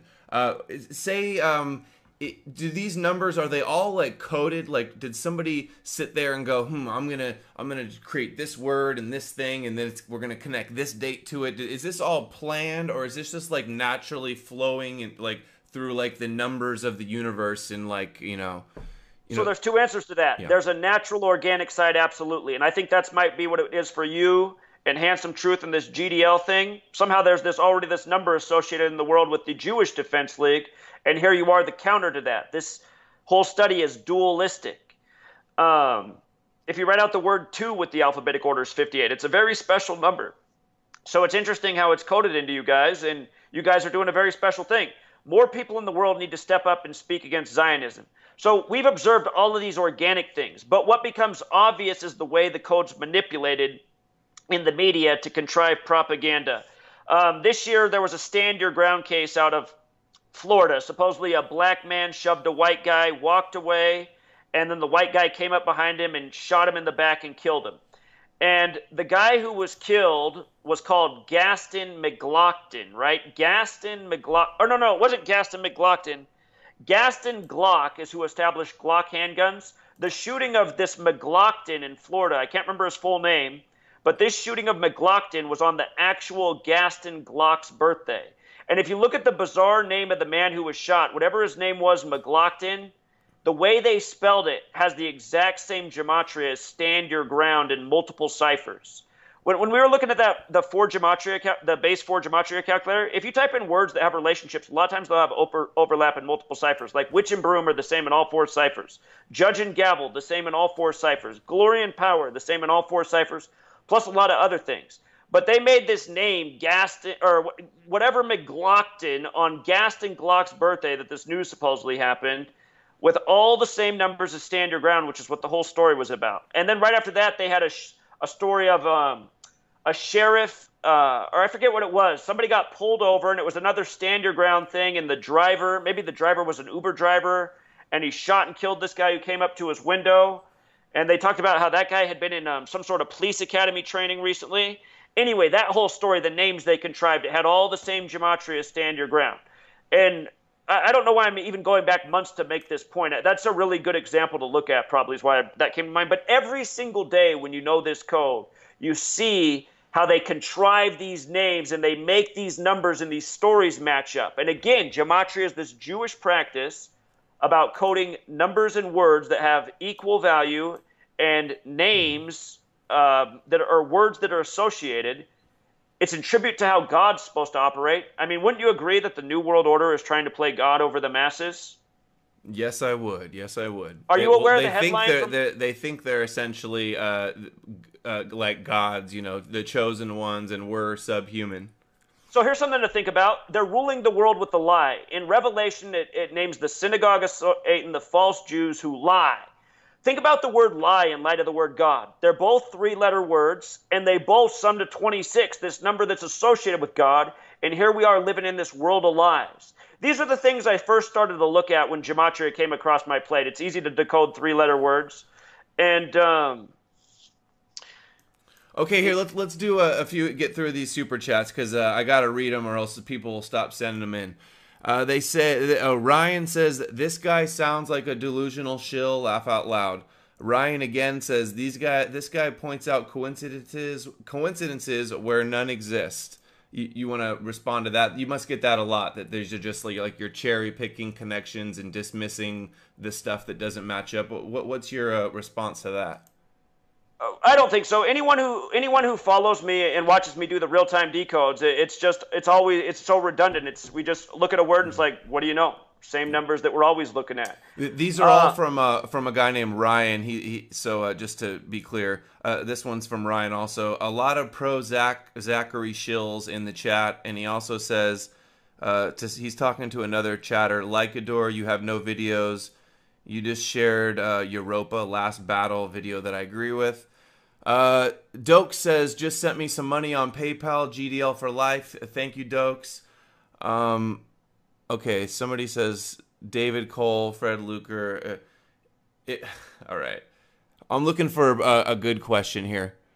Adam, I'm Lebanese, 100% Semite. I support you exposing terrorism. I can trace my lineage to Shem, while Khazars occupy Palestine. They're the real anti-Semitism. Okay, here's a good one for you. Have you heard of Joseph Atwill's book, Caesar's Messiah, which he says that the Caesars of Rome created Christianity and Jesus? And what's your take on like the Bible and religion and Christianity and stuff? So what's really interesting is the Council of Nicaea. Pull back up the gematria calculator. I'll show you a question on this in gematria terms. Okay. The Council of Nicaea supposedly happened in 325 AD. That was in Rome. And that was about getting the Christians who worship the sun to come to an agreement with the Christians who believe the Son of God had come to earth. Mm-hmm. Type in Scottish Rite of Freemasonry. No, rite is R-I-T-E. Like a rite, like a ritual. Mm-hmm. Scottish I guess Rite I just outed of myself as Freemasonry. not being a member. Of Freemasonry. Scottish Rite of Freemasonry. Okay, That's how they're called. Scottish Rite. It's interesting that Scottish Rite Freemasonry is 137. That's interesting. Scottish Rite of Freemasonry. You see how it sums to 325 with the alphabetic order? Mm-hmm. The Council of Nicaea was in 325 AD. Type in New Testament again. You see the 159 and 165? Now type in just Scottish Rite. Scottish Rite. The numbers of Freemasonry are coded all over the New Testament, everywhere. Mm-hmm. And isn't it interesting that the Council of Nicaea, which was about, getting people to agree on this man named Jesus, how that happened in 325 AD in light of this overlap. And again, if you type in New Testament, Savior, sin, they all sum to 42, just like Freemason. They all sum to 42 like Freemason. The 42 generations to Jesus. It begins with Matthew. The word math is 42. The Greeks wrote the New Testament. They based their culture in math. Okay. Math. Here, we got some more good questions here. Does gematria work only with the English language from Ananias? No, it began in Hebrew. Mm-hmm. It was used in Greek. In Greek, it was known as isopsephy. Revelation 13:18 is a Greek isopsephy riddle. So, it's been used in languages of the past: Hebrew, Aramaic, Greek, Latin, and I'm a typical American. I speak English. I've had people call into my radio show over the years and say, hey, I was just looking at my native Spanish and look at these very interesting synchronicities. But the thing to think about English is it's the language of the world. English is the language that was developed and spread across the world at the same time we were put on this calendar system. And sorry, just showing your show. You mentioned your show. So if people are interested to hear more, they can find you at Gematria Effect, Wednesday 6 to 9. Free your book, Letters and Numbers, which you just sent me a copy. I look forward to reading some more. Gematria Effect News is where you cover the news, and Gematria Effect Sports for people that want to find you. Here's another question. Oh wait, never mind. That's the end of them. I emailed info that might help with your harassment. Tell me more about when you got censored and some of the harassment that you've been under. Sure. Well, I've been censored pretty much since I got here. From the very beginning, what people first said when I started is they said, man, I've never seen anybody start making videos calling somebody a shill as fast as your channel came around. Because automatically from early in the days, I had people who would just start making these videos accusing me of being a shill. And it was just like, this is really interesting. What do they say? What conspiracies do they say about you being a shill? What's their evidence? They wouldn't have any evidence. They just make some obscure video and say, like, he could only know this if he was a Freemason or a Jew himself. And it's like, okay, let's just say even if I was, which I'm not, I'm still putting out the information so people can understand how it's being used in the world. And something you don't know is from the very first video I made, my first video was based on a prediction. I've been studying this for a year. The first video I made was during the time of the Michael Brown shooting. And I said, just watch when they put out, if you type Darren Wilson, the police officer who shot Michael Brown, if you remember at the time of this story, they didn't put out the police officer's name for over a week. But I said, just watch. When his name comes out, it'll sum to 33. And sure enough, it did. And not only that, but they put out this image of this blonde-haired, blue-eyed guy with a T-shirt with the number 42 on it and the word blues. And this was the officer who... Yeah, so here's even that shirt right here. I mean, this was the main image put out of him when he did it. If you find other images, below this shirt it says Blues, like the St. Louis Blues. Mm-hmm. Ferguson's just right outside of St. Louis. But there's a good one right there. Mm-hmm. So that picture, when they put it out, people don't know what's behind that. If you go to Gematria and type in Ferguson, if you type in Missouri, they both sum to 42. If you type out February, it sums to 42, Black History Month. If you type out the N-word, it sums to 42. And there's something really interesting about the way the letters are laid out within the N-word. They code this number 42 again and again and again, as well as 59. Remember the word blues equals 59, like Negro, like slave? They code these two numbers again and again into their racially divisive propaganda. Rodney King equals 59. His birthday's April 2nd. He was beaten on March 3rd, 3-3 by the LAPD. Police equals 33, Masonry 33, Secrecy 33, Order 33, Federal 33, all using our most pure cipher, just that dark blue one of the base 4. The name Darren, the name of this officer, equals 33. And I said, just watch, because it's so consistent in these racially charged narratives with police and black men. It's the number 33 again and again. Today's news tonight about the teacher beating the white child in Los Angeles. The teacher's name sums to 33. The word teacher sums to 33. The name of the school, Maywood, sums to 33. Race war equals 33. It's a certain set of numbers that are used again and again and again in these rituals, and I've been showing this consistently for 5 years. At any point, do you get tired of like connecting all these numbers together? Because it just seems like it's just everywhere. It could be overwhelming. When I first started hearing about gematria, it reminded me of a movie that I had seen a number of years ago. Are you familiar with it? It's with Jim Carrey, called 23. Right, I have seen it. And it's all about how he sees this Ned. 23 number everywhere, and it starts to really it's like a horror movie. I don't know why this isn't. Sure. A few years ago, there was a big story of Jim Carrey's girlfriend dying, and I think it was blamed on suicide. Mm-hmm. But I had some work on that. There's this practice called murder by numbers. There's a song by the band The Police who sang Roxanne, Sting. Mm-hmm. They came out with the song in 1983 called Murder by Numbers. It's about how killing people is as simple as A, B, C, 1, 2, 3. The word murder is 83. Mm-hmm. And anyway, this code of murder by numbers is something I talk about so often, so repetitive. People are killed by certain sets of numbers.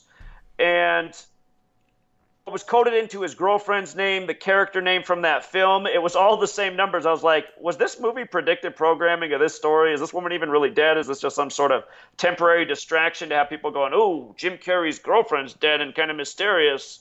Because that's what our media does. It always keeps our minds wandering, looking at this, busy with this today, this shooting, this scare. Here's a question, Zach. In order for all of these numbers to have to come together and connect, to have any significant connection, wouldn't there have to be just agents everywhere making sure that every little thing Freemasonry came is through? everywhere. Freemasonry is everywhere. Uh-huh. Have you seen the movie They Live? They Live? Yeah, the old one with the faces, with the skeleton faces. Sure, and when he looks at words with the glasses, he sees messages behind him that he doesn't otherwise see. Yeah. The word they equals 58. Like Freemasonry, like secret society. People say, who are they? Uh-huh. Freemasonry. That's what established this nation. This nation was largely founded by Freemasons. Yeah. That and Jewish bankers. This code is theirs. Mm-hmm. I want you to, think about this. It's 1% odds of a word summing to 74 using the alphabetic order. It's about 1%. Again, we said English, gematria, they both sum to 74. Holidays, 74. Independence Day, 74. Masonic, 74. Jewish is 74. All of these things are 74. 1% odds. They're all related. We're an English-speaking nation. We're founded by Masons. Our birthday's 7-4. All of these things sum to 74. The odds, if you're good at math, 1% times 1% times 1% times 1% times 1%. We've taken two different groupings tonight of 5 words that all sum to 74. The odds of that are astronomical. What is 1% times 1%? That's 1 in 100 times 1 in 100. So were you good at math? Are you good at math? Yeah, I'm good at math. That's part of why I figured this out. Like super good, like genius level at math, like one of those human calculators that can. Well, I was like a human calculator. Can you do Rubik's cubes like a savant? You know what? I've never actually played with a Rubik's cube in my entire life. So couldn't tell you how I'm on with the Rubik's cube. I've never done it. Okay, cool. I've known people. Look that at can this, do man. that. Let's just do some math real quick. Yeah. We have Jesus, cross, Messiah, gospel, parables. There's another set of these 5 and 74. 1% times 1% is 1 in 100 times 1 in 100. That is what is 1 in 100 times 1 in 100? It's 1 in 10,000. Times 1 in 100 again is what? It's 1 in 10,000 times 100. So now you're getting to a really big number. Mm-hmm. Times 1 in 100 again is an even bigger number. Times 1 in 100 again is an even bigger number. So we're talking about astronomical odds for these things to just coincidentally line up. And are you understanding the point that I'm making? Yeah. The chances. It's kind of it reminds me, even though it's not the same, of people who argue evolution and natural selection. The odds of like a cell just naturally coming together, it's just like astronomical chances. Right. So it shows that there's a purpose. And then when you realize just all the other things that are related that have these numerical values, it becomes even more astronomical. And when you see how often these numbers are used in rituals, you go, okay, there's a method to their madness. They're doing this on purpose. Have you ever done this in your own life? Like tried to like come up with gematria news, like coding any of your things? Like, does it have a secret power to do it? I don't understand the benefit of them going through all the trouble to put their codes and everything. Okay, so it goes back to Hermeticism. Hermeticism's old world knowledge that predates the Bible. Hermeticism has 7 principles, and one of the principles is the principle of vibration, and it says that everything in this world, every shape, every symbol, every color, every number, it carries a vibration, and that vibration has an influence on our behavior. And if you open up a numerology book, per se, and it's one that introduces this concept of gematria using the alphabetic order and rules of numerology, that's what you'll find in numerology books that cover this topic. They'll say that if you decode your name, if you learn your birth numerology, you'll see how you have all of these connections to people in your world. It'll blow your mind. So once upon a time, I read that and I thought, could that really be true? I mean, it sounded like a load of BS to me. So I said, well, what would be the most meaningful thing I could do in my life? I said, how about I decode my mother, my father, myself? And what blew my mind is, okay, my dad's name, using that dark blue cipher, his full name sums to 89. My full name sums to 89. My mother's birthday is September 8th, which is written 8/9 in the majority of the world. And if you go to Google right now and you type, what's the coldest day ever recorded? If you just type that into Google right now, what's the coldest day ever recorded? It'll tell you that it was July 21st, 1983, and the record temperature was negative 89 Celsius. That's my birthday. What day do you think I was born? What did you just say? That was my birthday. Your birthday's July 21st? No, I'm just kidding. I was just say that's really. I know just trying to creep you out a little bit. Do you ever like get on a roll down the rabbit trail and you're just like, oh my god, that connects? Do you ever just like get creeped out by this, or is it just something? No, it never creeps me out. I just find it interesting. Tell me about when you call the ADL. I saw real quick a video of you calling into the ADL, and it seems like you do some like activism, calling into people and recording it. Tell me some stories about that. Sure. So I've done that for years. I'll just call, I've called the FBI multiple times. I'll call these politicians when they're invested in this phony baloney.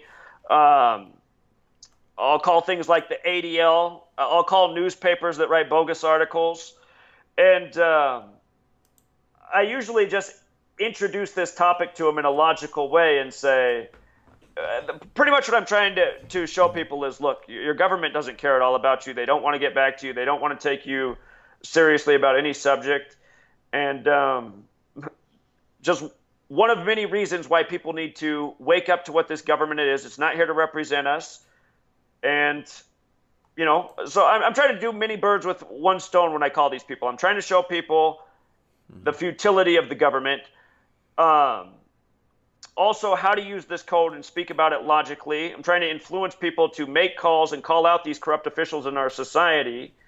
And like calling the ADL, the whole ADL is all coded out by some of their favorite numbers.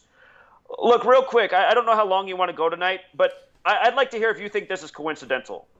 Theodor Herzl, the founder of Zionism, dropped dead July 3rd, 1904, and he dropped dead at age 44. And for years, I've been educating people about the word kill and 44.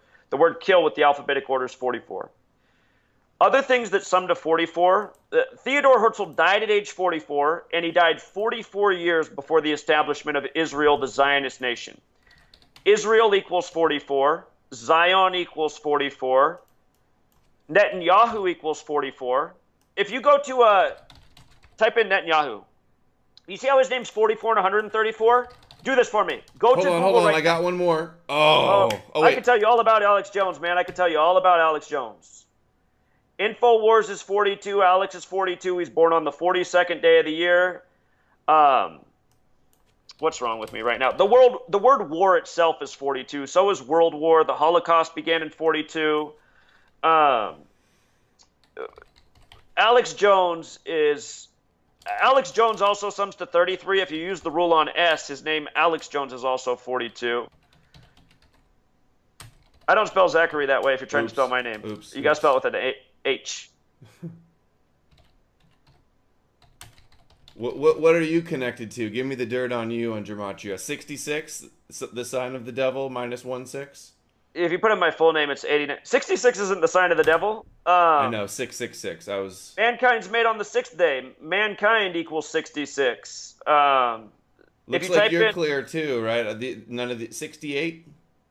Oh, 68's a real special number, man. But okay. When I started my YouTube account as Zachary K. Hubbard, it's because I'd been using that Google account for my email for years, and I just one day just got inspired to put up a video, and it got quite a bit of traction right away, so I just stayed with that as my account name. What year did you start on YouTube? 2014 on YouTube. 2014. That's when I started, July 2014, and so we just had our 4-year anniversary not too long ago. Okay, my first video that was allowed to stay up was in August of 2014. I can't remember what month I put up my first video, but it was deleted real fast. Okay, we got a couple more super chats, and yeah, let's close it out pretty soon. I like to keep these down less than 2 hours, or else people don't want to watch them. But hold on, you didn't answer the question real quick. Oh. So Zion's 44, Israel's 44, Netanyahu's 44. Can you put back up Netanyahu? I just want you to do this real quick. Theodore Herzl dies at age 44, 44 years before the establishment of the Zionist nation of Israel. If you go to Google right now and you type English to Hebrew, if you go to Google and type in English to Hebrew and type in Benjamin Netanyahu, watch, this will be really cool. I just want you to see this. Benjamin Netanyahu. So copy the Hebrew. Copy and paste. You're going to copy it. Okay, now bring that back to the Gematria calculator. Oh, this does Hebrew too? Yeah, paste that value there. So I'll show you how it works. Go up to ciphers. Go to satanic, ciphers. Right? No, not satanic. Go to foreign. Foreign. To the left. Foreign. Here we go. Foreign. At the bottom of that list. Greek. Type in Hebrew ordinal and Hebrew gematria. Hebrew ordinal is using the alphabetic order, and Hebrew gematria is their most common cipher. So scroll down now. Oh wait, go to Hebrew reduction. Hebrew reduction is important too. It's like the dark blue cipher in English. You see how Benjamin Netanyahu's full name is 44, and then with the ordinal it's 134, and when we type in Netanyahu it's 134. You see that? If you put in Netanyahu in English, it's 44 and 134. Yeah. That number... I'm pretty bad. I was okay at math in high school, but nowadays, like, I get one number in my head, and as soon as the next number comes in, the other number's lost right out the window, to be honest. I have a hard time following all of these connections. What do you eat for food? Oh, I eat high fats. I do intermittent fasting and just drink coffee all day until I get hungry around lunchtime. Well, that might not be the best diet for your mind. What diet do you suggest? Plant-based diet. No coffee. So, like, no meat? You're vegetarian or vegan? I eat some fish every now and then, but I mostly just eat vegetables. Pescatarian with some vegetables? Cool. There you go. You got the terminology. Yeah. But, dude, coffee will mess with your focus. Coffee's the drug of capitalism. Anyway, you want to do your super chats. Go ahead, man. It's the drug of YouTube obsession. Okay, thanks for sharing this, Zach and Adam. Thank you, Tom. The Council of Nicaea created the Trinity, the pagan doctrine from Catholic Church. That's Merry Christmas. Thank you. JR says, I'm curious how you arrived at 1%. If you're comparing a number across multiple ciphers, wouldn't the chances to match have to be higher than 1%? So he didn't listen carefully. I said just using the alphabetic order. Okay. He wasn't listening carefully. Just using the alphabetic order. Okay. And Anna Reyes says, sorry if you already answered this, but I'm watching intermittently. Can you use gematria to win the lottery? That's a good question. Is gematria in the lottery in these big what are they called? The big winners. Well, these big winners are scripted propaganda. that you can decipher by understanding this code. But I do have a buddy who's learned from me. Who I used to live up here in Seattle. I moved recently from Seattle, but my buddy who found my work, we became friends through my work. He reached out to me and wanted to meet in the community. He was a big gambler, so he was using my knowledge for that. But then he said that studying the numbers, he realized there was a pattern in Keno with the same numbers I bring up all the time. So he'll play Keno using those sets of numbers, and he wins pretty often. So I can't tell you because I haven't done the personal experiment, but he's probably watching right now. He follows most of my content. And, so the dealer that's dealing out on Keno is a part of this gematria matrix? Well, how does Keno work? Is it balls in the machine? No, I think it's like somebody with chips or something. I don't know. It's sad. I'm not a gambler. It's done over television? Oh, maybe it is over. If it's over television, then yeah, then it could be explained. I was thinking it was like a card game or some kind of a thing. I don't play the lottery. It's possible I'm saying the wrong lottery game right now, but I'm pretty sure it's Keno. He tells me all the time. He's like, yeah, do this. I'm pretty sure it's Keno, but I could be saying the wrong lottery game. I'm not a big lottery guy. Yeah. So. Well, you do. I looked. You do have a nice following on Patreon. There's definitely some people out there that are appreciating your insight into gematria, and I guess it must your picks must be working for people if they're following you, and you got a good channel with a nice following there too for the time being until you get taken down again, I suppose. Sure, that day will come, absolutely. But hey, you never answered the question. Do you think it could be coincidence, all of these 44s? If you type in Western Wall, if you go to that thing down there and type in Western Wall, you know what the Western Wall is, I'm sure. Trump, who's the 44th person to be president, a lot of people, Trump is number 45, but he's only the 44th person to be president. Grover Cleveland was number 22 and number 24.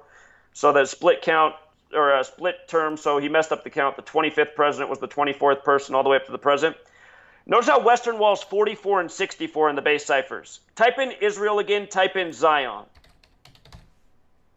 44 and 64. Type in Zion.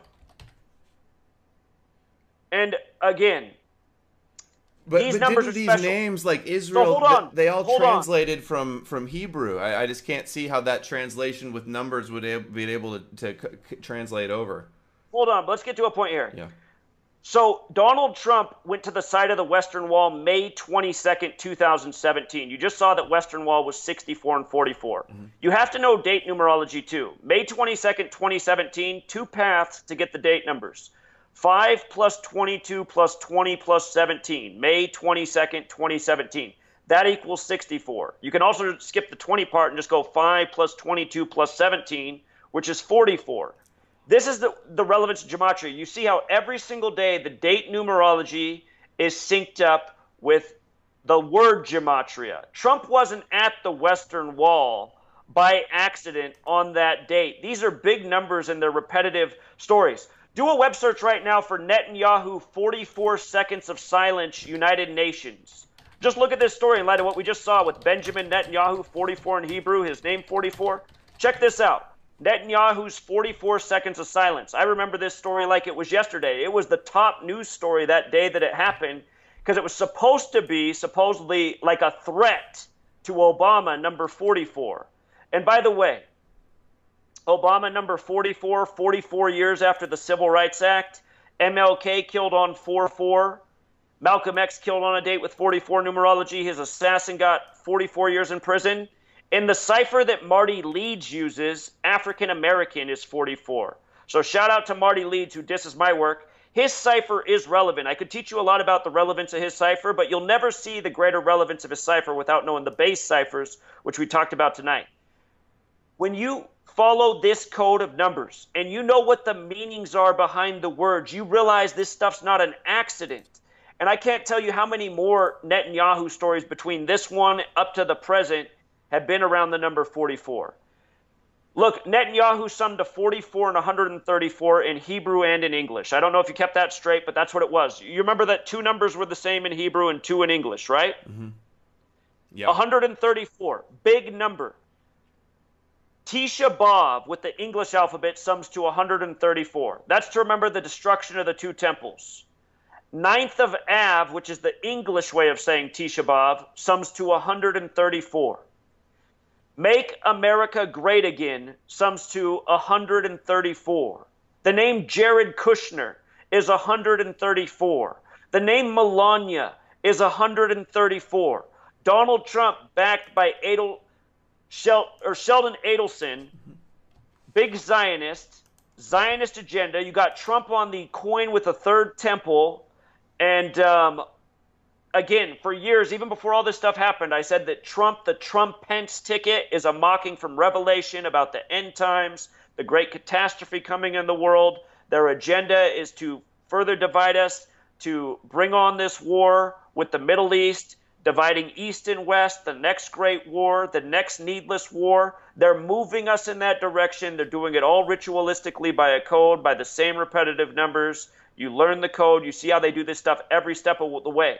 When I just asked you about Theodore Herzl, his name equals 73, by the way, like sacrifice. He died July 3rd as a sacrifice for the Zionist agenda, with the planned state of Zion, Israel, being established 44 years later.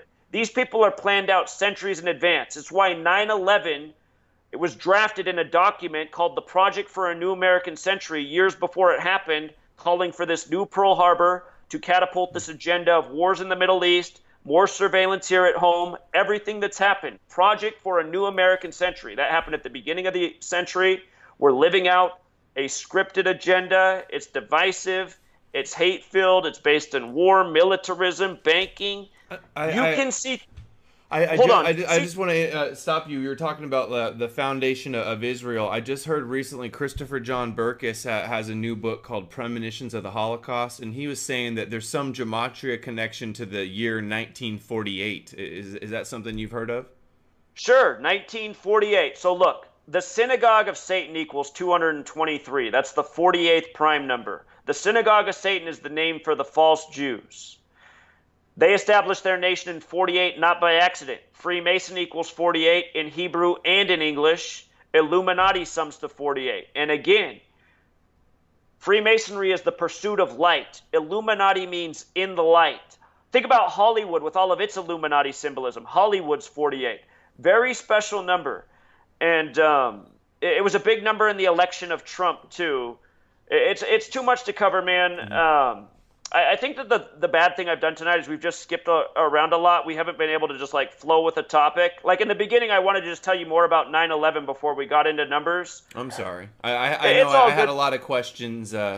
It's all good, man. But it sounds like your attitude overwhelmingly is that this stuff is coincidental, and I find that disappointing because... No, you want to hear... I'll tell you my take on it. I think that, I know that there's definitely Jews in the world that this gematria is very important to them, and it's definitely something that's been going on in there, something they've been into for a long time, since the beginning. But as far as like all of the athletes not really like trying to win, like I can understand games being like maybe thrown, like missing a shot at the end or playing bad so that you lose.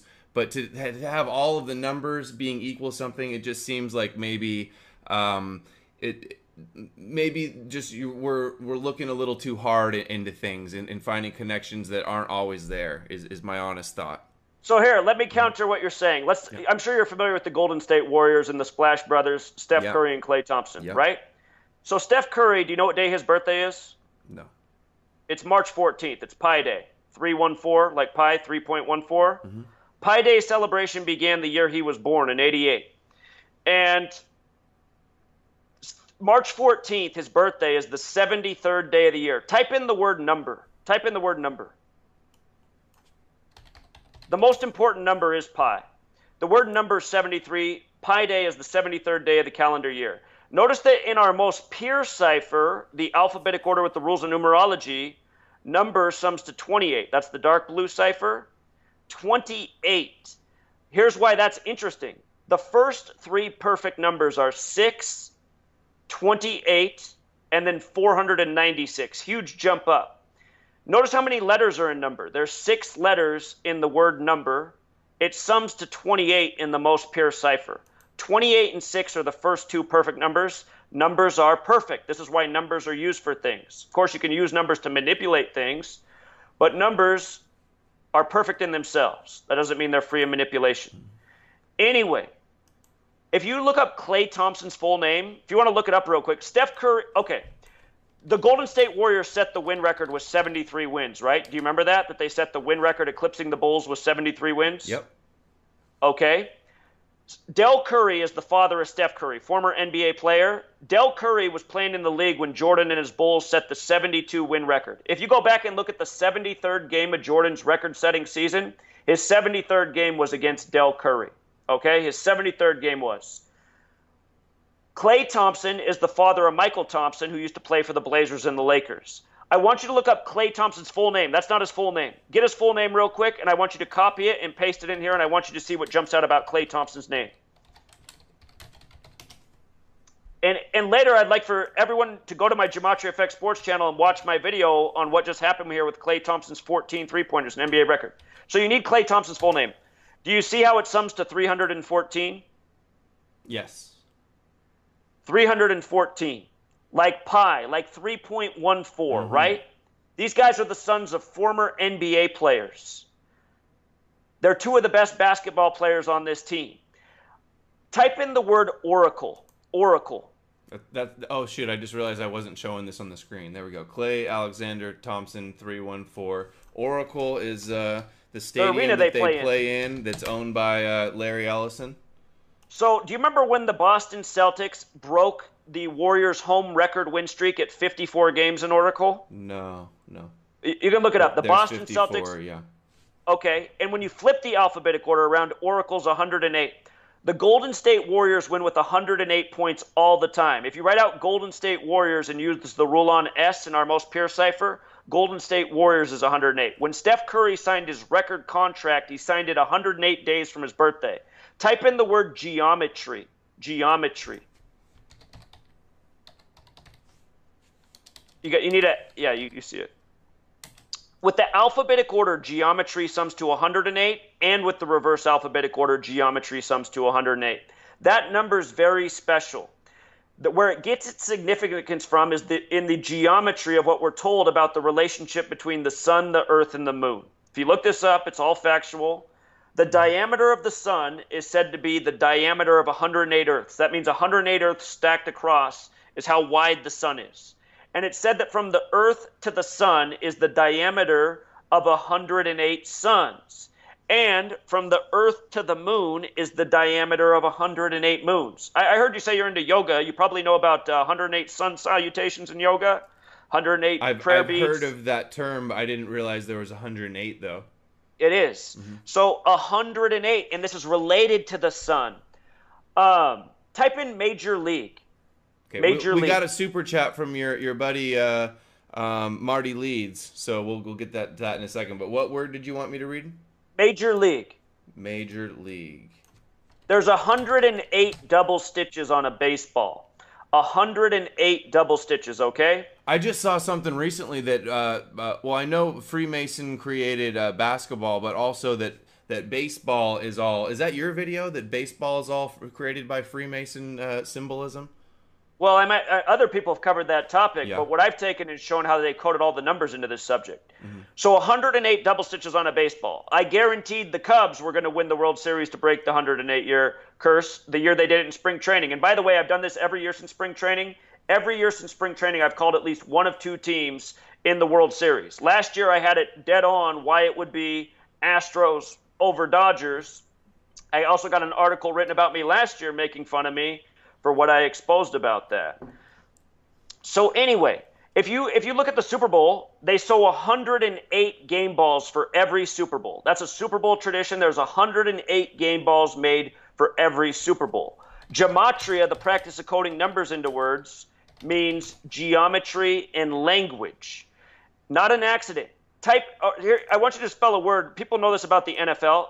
It's a complicated word. It's called vesica piscis. Or here, you can look at this up. I just want to show people this, just so that claim you made 108 footballs.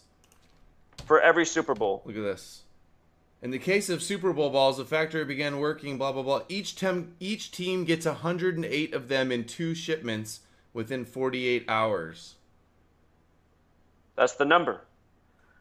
You know, when the Cubs broke the curse, they beat Cleveland. There's 108 double stitches on a baseball, which actually means there's 216 stitches. They beat Cleveland, which is the 216 area code. Not an accident. And I showed for that World Series in spring training, I predicted it would be Cubs over Astros. I was wrong about the Astros part, but when the Astros were eliminated, the next thing I said is it'll be Cubs over the Indians for that exact reason, the 216. And I was right about that as well. So that's what I mean with my picks. I can often see at least one or two teams. Sometimes it takes – last year, for example, in the NFL, I told people why the Super Bowl would be the Patriots and the Eagles from September 23rd on. Everybody thought I was wrong when Carson Wentz got hurt, but I said, no, man, you guys aren't seeing it. Nick Foles is perfect to complete the ritual I've been talking about all year. So people told me I looked like him, Nick Foles. Nick Foles? You sort of do look like him. You sort of do. Somebody's told me that before. That's not a bad thing though, but you've got sort of a resemblance. Okay, so let's get to Marty's question. It's a gematria question, and he's another researcher with videos about this, and that's Marty Leeds Live. He says using septenary cipher and rule of Colel, the 10 words of the decimal system sum to 180 in English, French, and Spanish ? Thoughts, Zach? Did you get that, or do you need to read it? I think it's a brilliant observation. I think Marty does great work. Look, Marty says the entire English alphabet is based in pi. Can we go back to the gematria calculator? I want Marty to explain why he denies this. If you can go back to if you would write out 22 divided by 7 for me, I would be grateful. 22 no, not like that, as words. 22 divided by 7. And the reason we're writing this out is because this is the mathematical shorthand to get to pi. This is how a mathematician quickly gets to pi. 22 divided by 7. Now look at the alphabetic order. Look at what the alphabetic order sums to. 314, like 3.14 for pi, right? Notice the 107 in our most pure cipher. Would you click on the 107 for me? Wait, where did we get 22 divided by 7 again?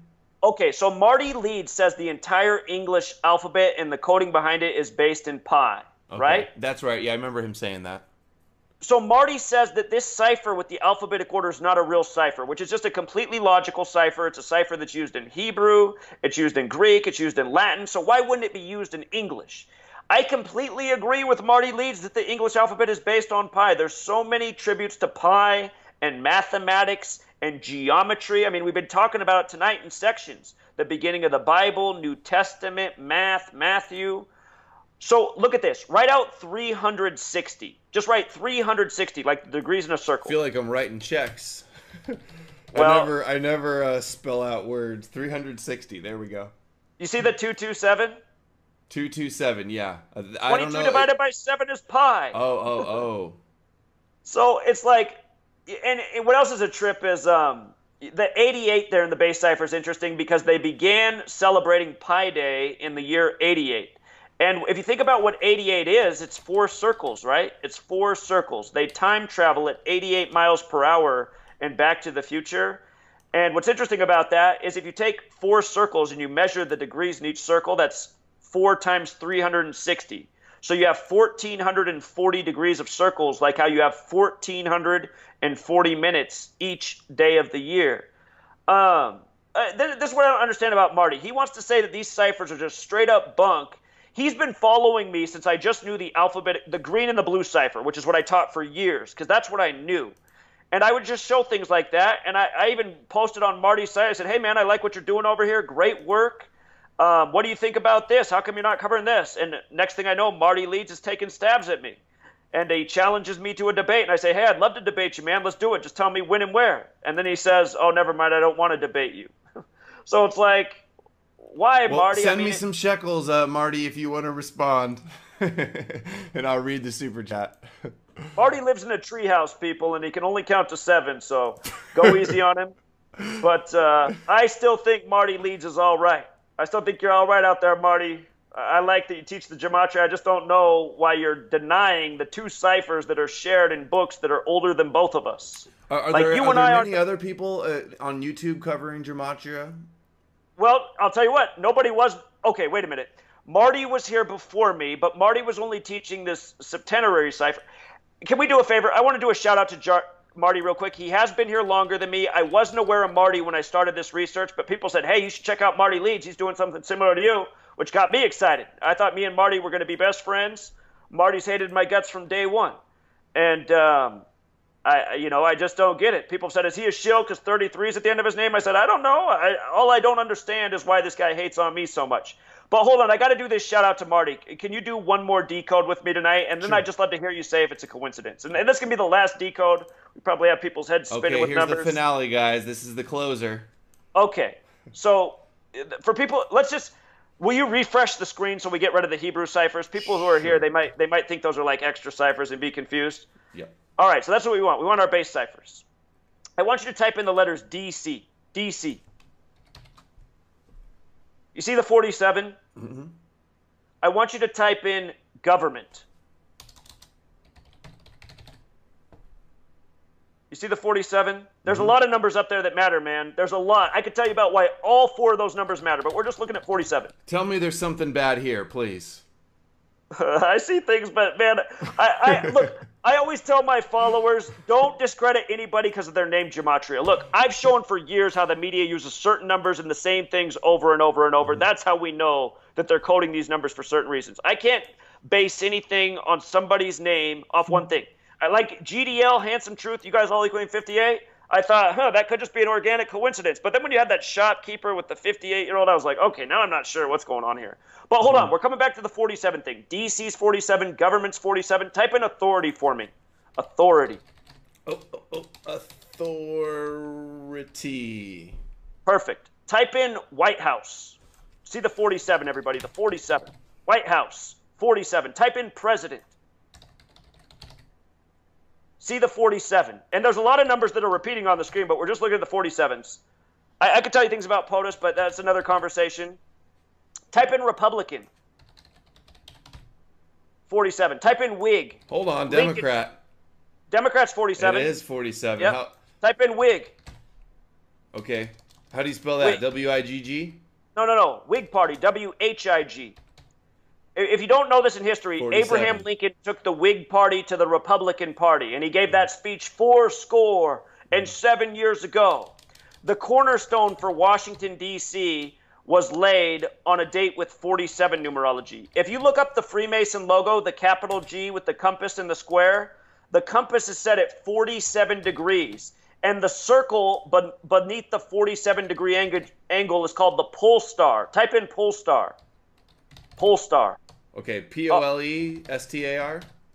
Pole star, 47, right beneath the 47-degree angle. That's what it's called on the Freemason compass, the circle beneath the 47-degree angle. Type in the word foundation. Foundation.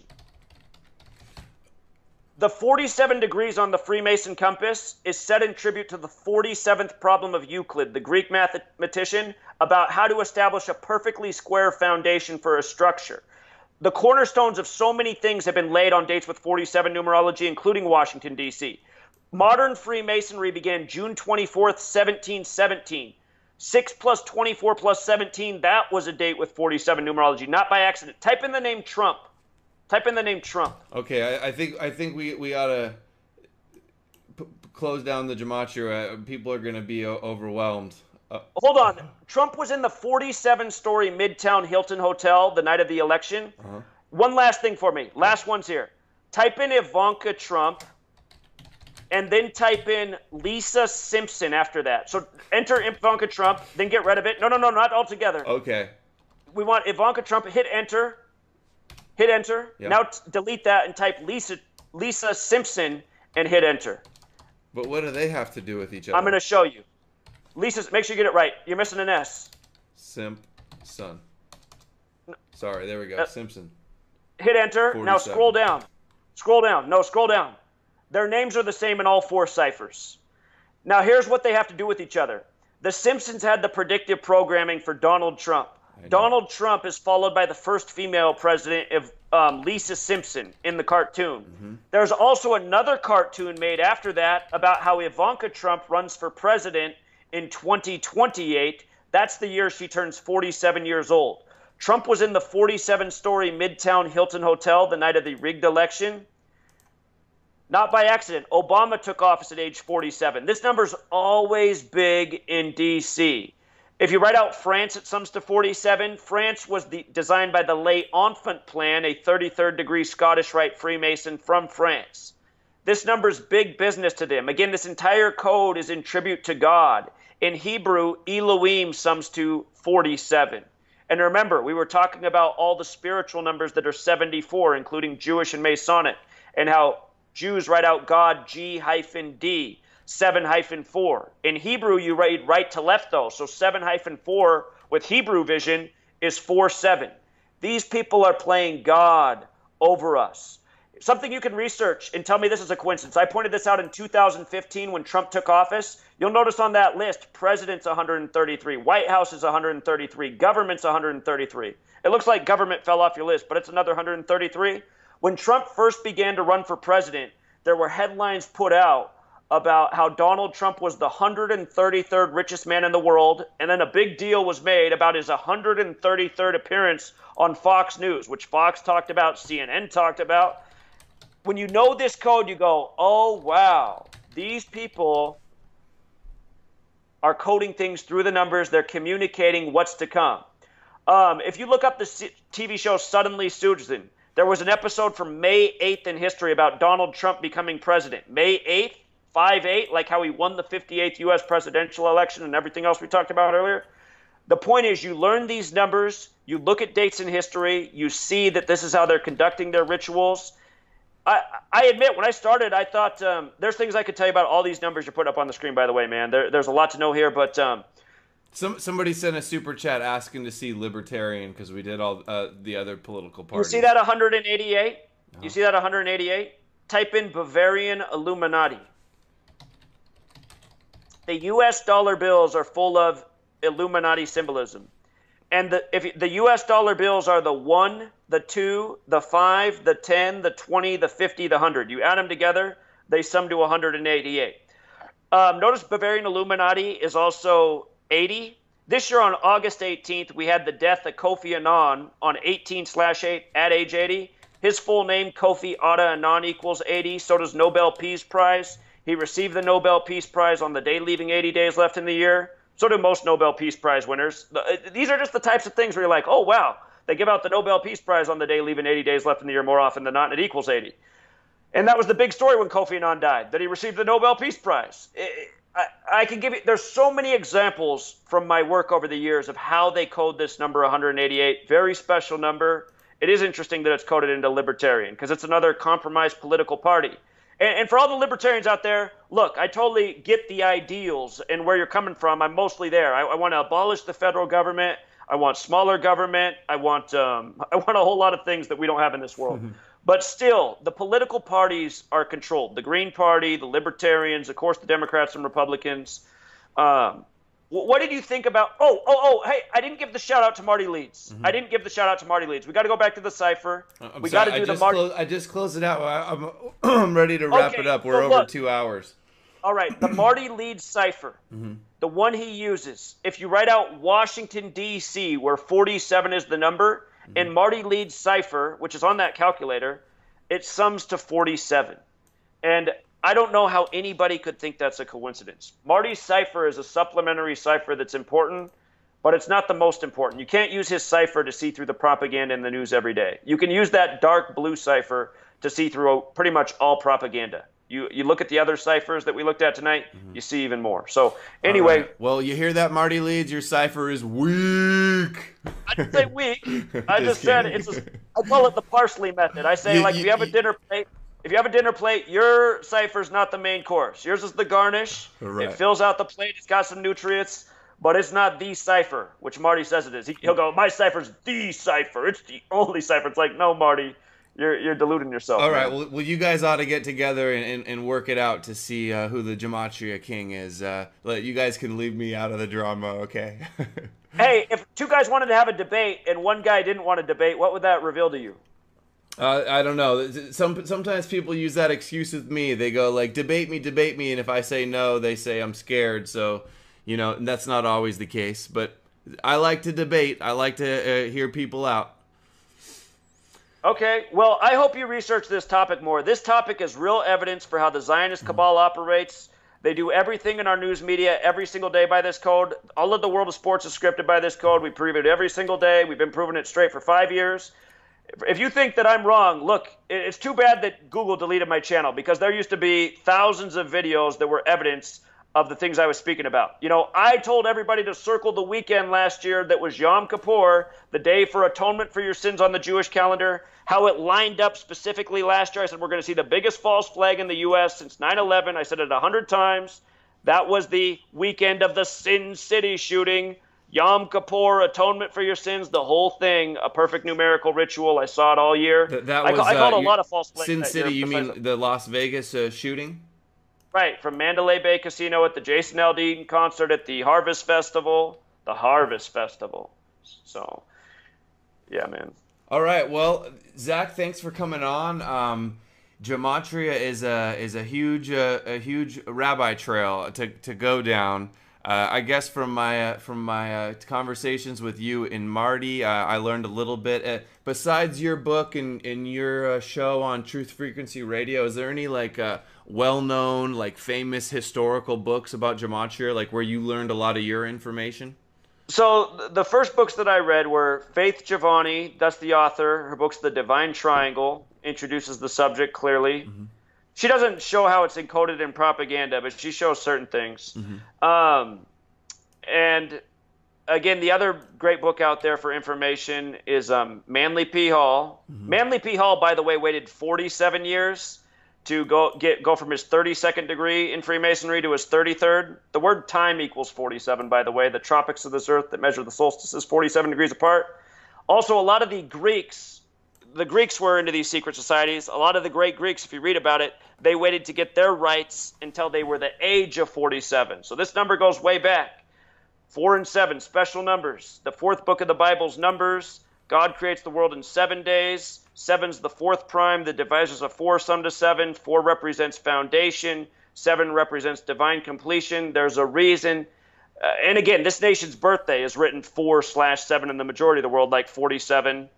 Again, 47 means foundation. Mm-hmm. You flip it around, 74, holiday and Independence Day are 74. And you got a lot of numbers in your noggin, bro. You got a lot of stuff memorized, all these connections and birthdays. And dude, I gave you about 1/1000% of what I know about this code, man. And I really, if you really want to expose Zionism, mm-hmm. if you don't have to go overboard with Gematria, make your videos all about Gematria, mm-hmm. but if you just start looking, like the headlines you show, sometimes I'm like, damn, if only this guy knew Gematria, then he would see why those numbers are in that article and how they're emphasizing the exact words he's talking about right now. I showed a lot of like headlines in my Kushner is Jared Kushner, the Jewish Messiah video. I was showing a bunch of headlines like all making it seem like he's powerful and like almost like he's messianic. So like with the meaning of the words, though, I saw the connections. But yeah, I guess if I'm starting to throw every word I see into a Gematria calculator, it really could. It's like you could just go on forever trying to look for stuff. Keywords. So like when I do my work, people look. If you just go watch my live streams that I do, because at the end people are asking, "Hey Zach, can you look at this?" And I'll decode the whole story in like 2 minutes. I'll say, look at that. There's that number again. There's that number again. It's just the same repetitive stuff. Somebody's murdered. It's this set of numbers. There's a shooting. It's this set of numbers. It's really repetitive, man. And it doesn't take that long to recognize the significant numbers that are used repetitiously. It's mind-blowing once you realize it. So, again, it's not that hard of a code to learn. You could have learned it as a second grader as soon as you knew the alphabetic order and how to begin to spell words and add numbers. I did learn it as a kid. They had those little, well, I didn't learn it, but I remember the girls, like, they'd create this little paper things, and they'd be like, your name is Adam. That's A. 1, 2, 3, and they'd kind of, like, count the numbers, you know. People maybe have heard of those. When I was younger, they did that anyway. Oh, the like, what is it? The Chinese fortune box? Yeah, it's like out of paper, funny. Some origami thing, and it folds. I forgot about those, man. That was all about elementary school. Right. Since we mentioned in the Gematria, HT, Handsome Truth matches up, I want to just give a quick shout out that his last channel was taken down again, so he's moved on to HT12 now. So if anybody's missing HT11, you can assume. So what did you do with all your names? Like, what was your original YouTube name? I just use. So forever I was just doing Zachary K. Hubbard. They delete me and I just make a brand new Zachary K. Hubbard. And then after like the 12th time I was deleted, I was like, all right, fine. I'm Zachary K. Hubbard 13. I'm Zachary K. Hubbard 14. I'm Zachary K. Hubbard 15. And then after the last time they deleted me, they had some new policy where I needed a number that I hadn't used so many times and I couldn't make an account anymore. And so I was done for. But then I moved and I got a new IP and a new phone number and... Jeez, that's got to be sad when you just you keep getting deleted so many times and creating new ones and not giving up, and then eventually they just go, nope, no more. You're not allowed online anymore at all until you move. It's terrible, man. So I noticed Jurassic Liars is a mod in your channel. Part of the reason he gets deleted so much is because of his words that he's using. It's same for Handsome Truth. These guys are very direct and cruel towards most Jewish people. And I would say that's not really a good way to roll. I mean, it's obviously that we're fighting a Jewish Zionist agenda that needs to be exposed. Absolutely true. But that doesn't mean it's every single Jew. Like, I hear Handsome Truth. I like Handsome Truth. I think he's a funny guy. He's engaging. I appreciate he's relatively green. I'd say you're relatively green as well. But I like both of you guys. I like your direction. I'm sure you guys are going to get better with more research. But Handsome Truth, I mean, he spews too much hatred for Jews. It's not every single Jew that's the enemy. There's Jews. I wouldn't say it's hatred. Maybe a little over stereotyping and a little more inflammatory. I was watching his live stream the other night. He's like, "Oh, I hate every Jew. I don't want Bob Marley to be a Jew." It's like, dude, don't say that, man. You don't hate every Jew. You don't know every Jew in the world. Yeah, I've never heard him say he hates every Jew. Were you watching when he discovered Bob Marley was Jewish? I don't watch all of his videos, but he hasn't said that in front of me. Well, he did just say that, man. I was just watching. I was just thinking, oh, dude, don't say that. That's going to get you in trouble. And you probably don't. If he does say that, he knows that I disagree with that kind of language and that kind of thinking. And yeah, I agree that. But anyway, man, let's not get down this rabbit hole. Let's close it up. 2 hours and 15. His channels will stay up if he's more careful with his speech. I agree.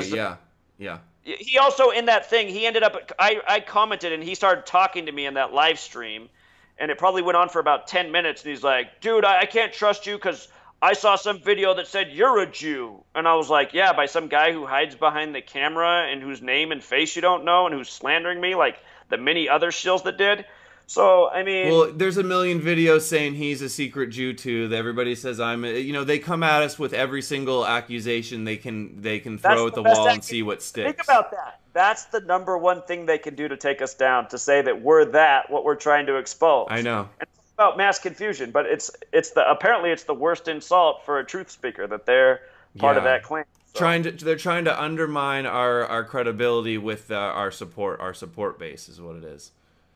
Right. Anyway, so all right, Zach, thanks for coming on and talking to my audience. If people want to find you, I showed everything a bunch of times on the screen. Gematria Effect on Truth Frequency Radio, Gematria Effect on YouTube. Letters and Numbers is the book. We're gonna close it out, guys. Thanks everyone for watching. I'm Adam Green with No More News. Our guest tonight, Zachary K. Hubbard. Everyone have any last word?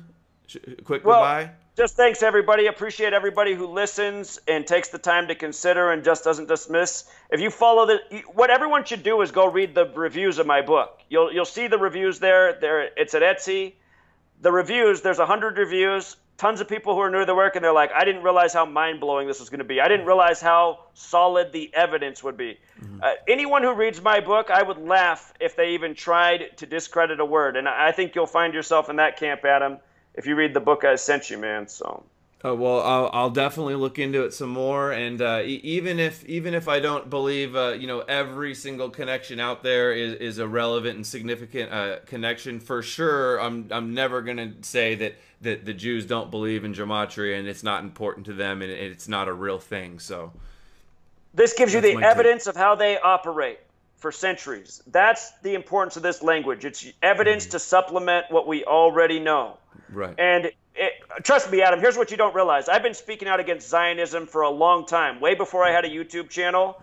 And what most people will do in this world is they're programmed. So if they hear you say anything that questions Israel, the Holocaust, what's going on in the media, there's a label for you. You're a conspiracy theorist. You're an anti-Semite. That is in the consciousness of the programmed populace. And to overcome that barrier that's there, that exists in this world, you need crucial evidence, ammunition evidence to show what these people are really doing. And some people, they'll never be reached by Zionism because they're not willing to look at anything. But if you have gematria, you can prove the numerical agenda and why things happen on the dates that they do. Because I'm telling you, every single thing in the news is a ritual involving this code. It's Kabbalah. It's playing God over the masses by the old world belief that this is how the world is controlled by God. So leave it there. Cool. I saw we still have 800 people watching. Thanks everybody for sticking with us this long. We're closing it out. Stay tuned for more videos. Have a nice night. All right, man. Have a good night.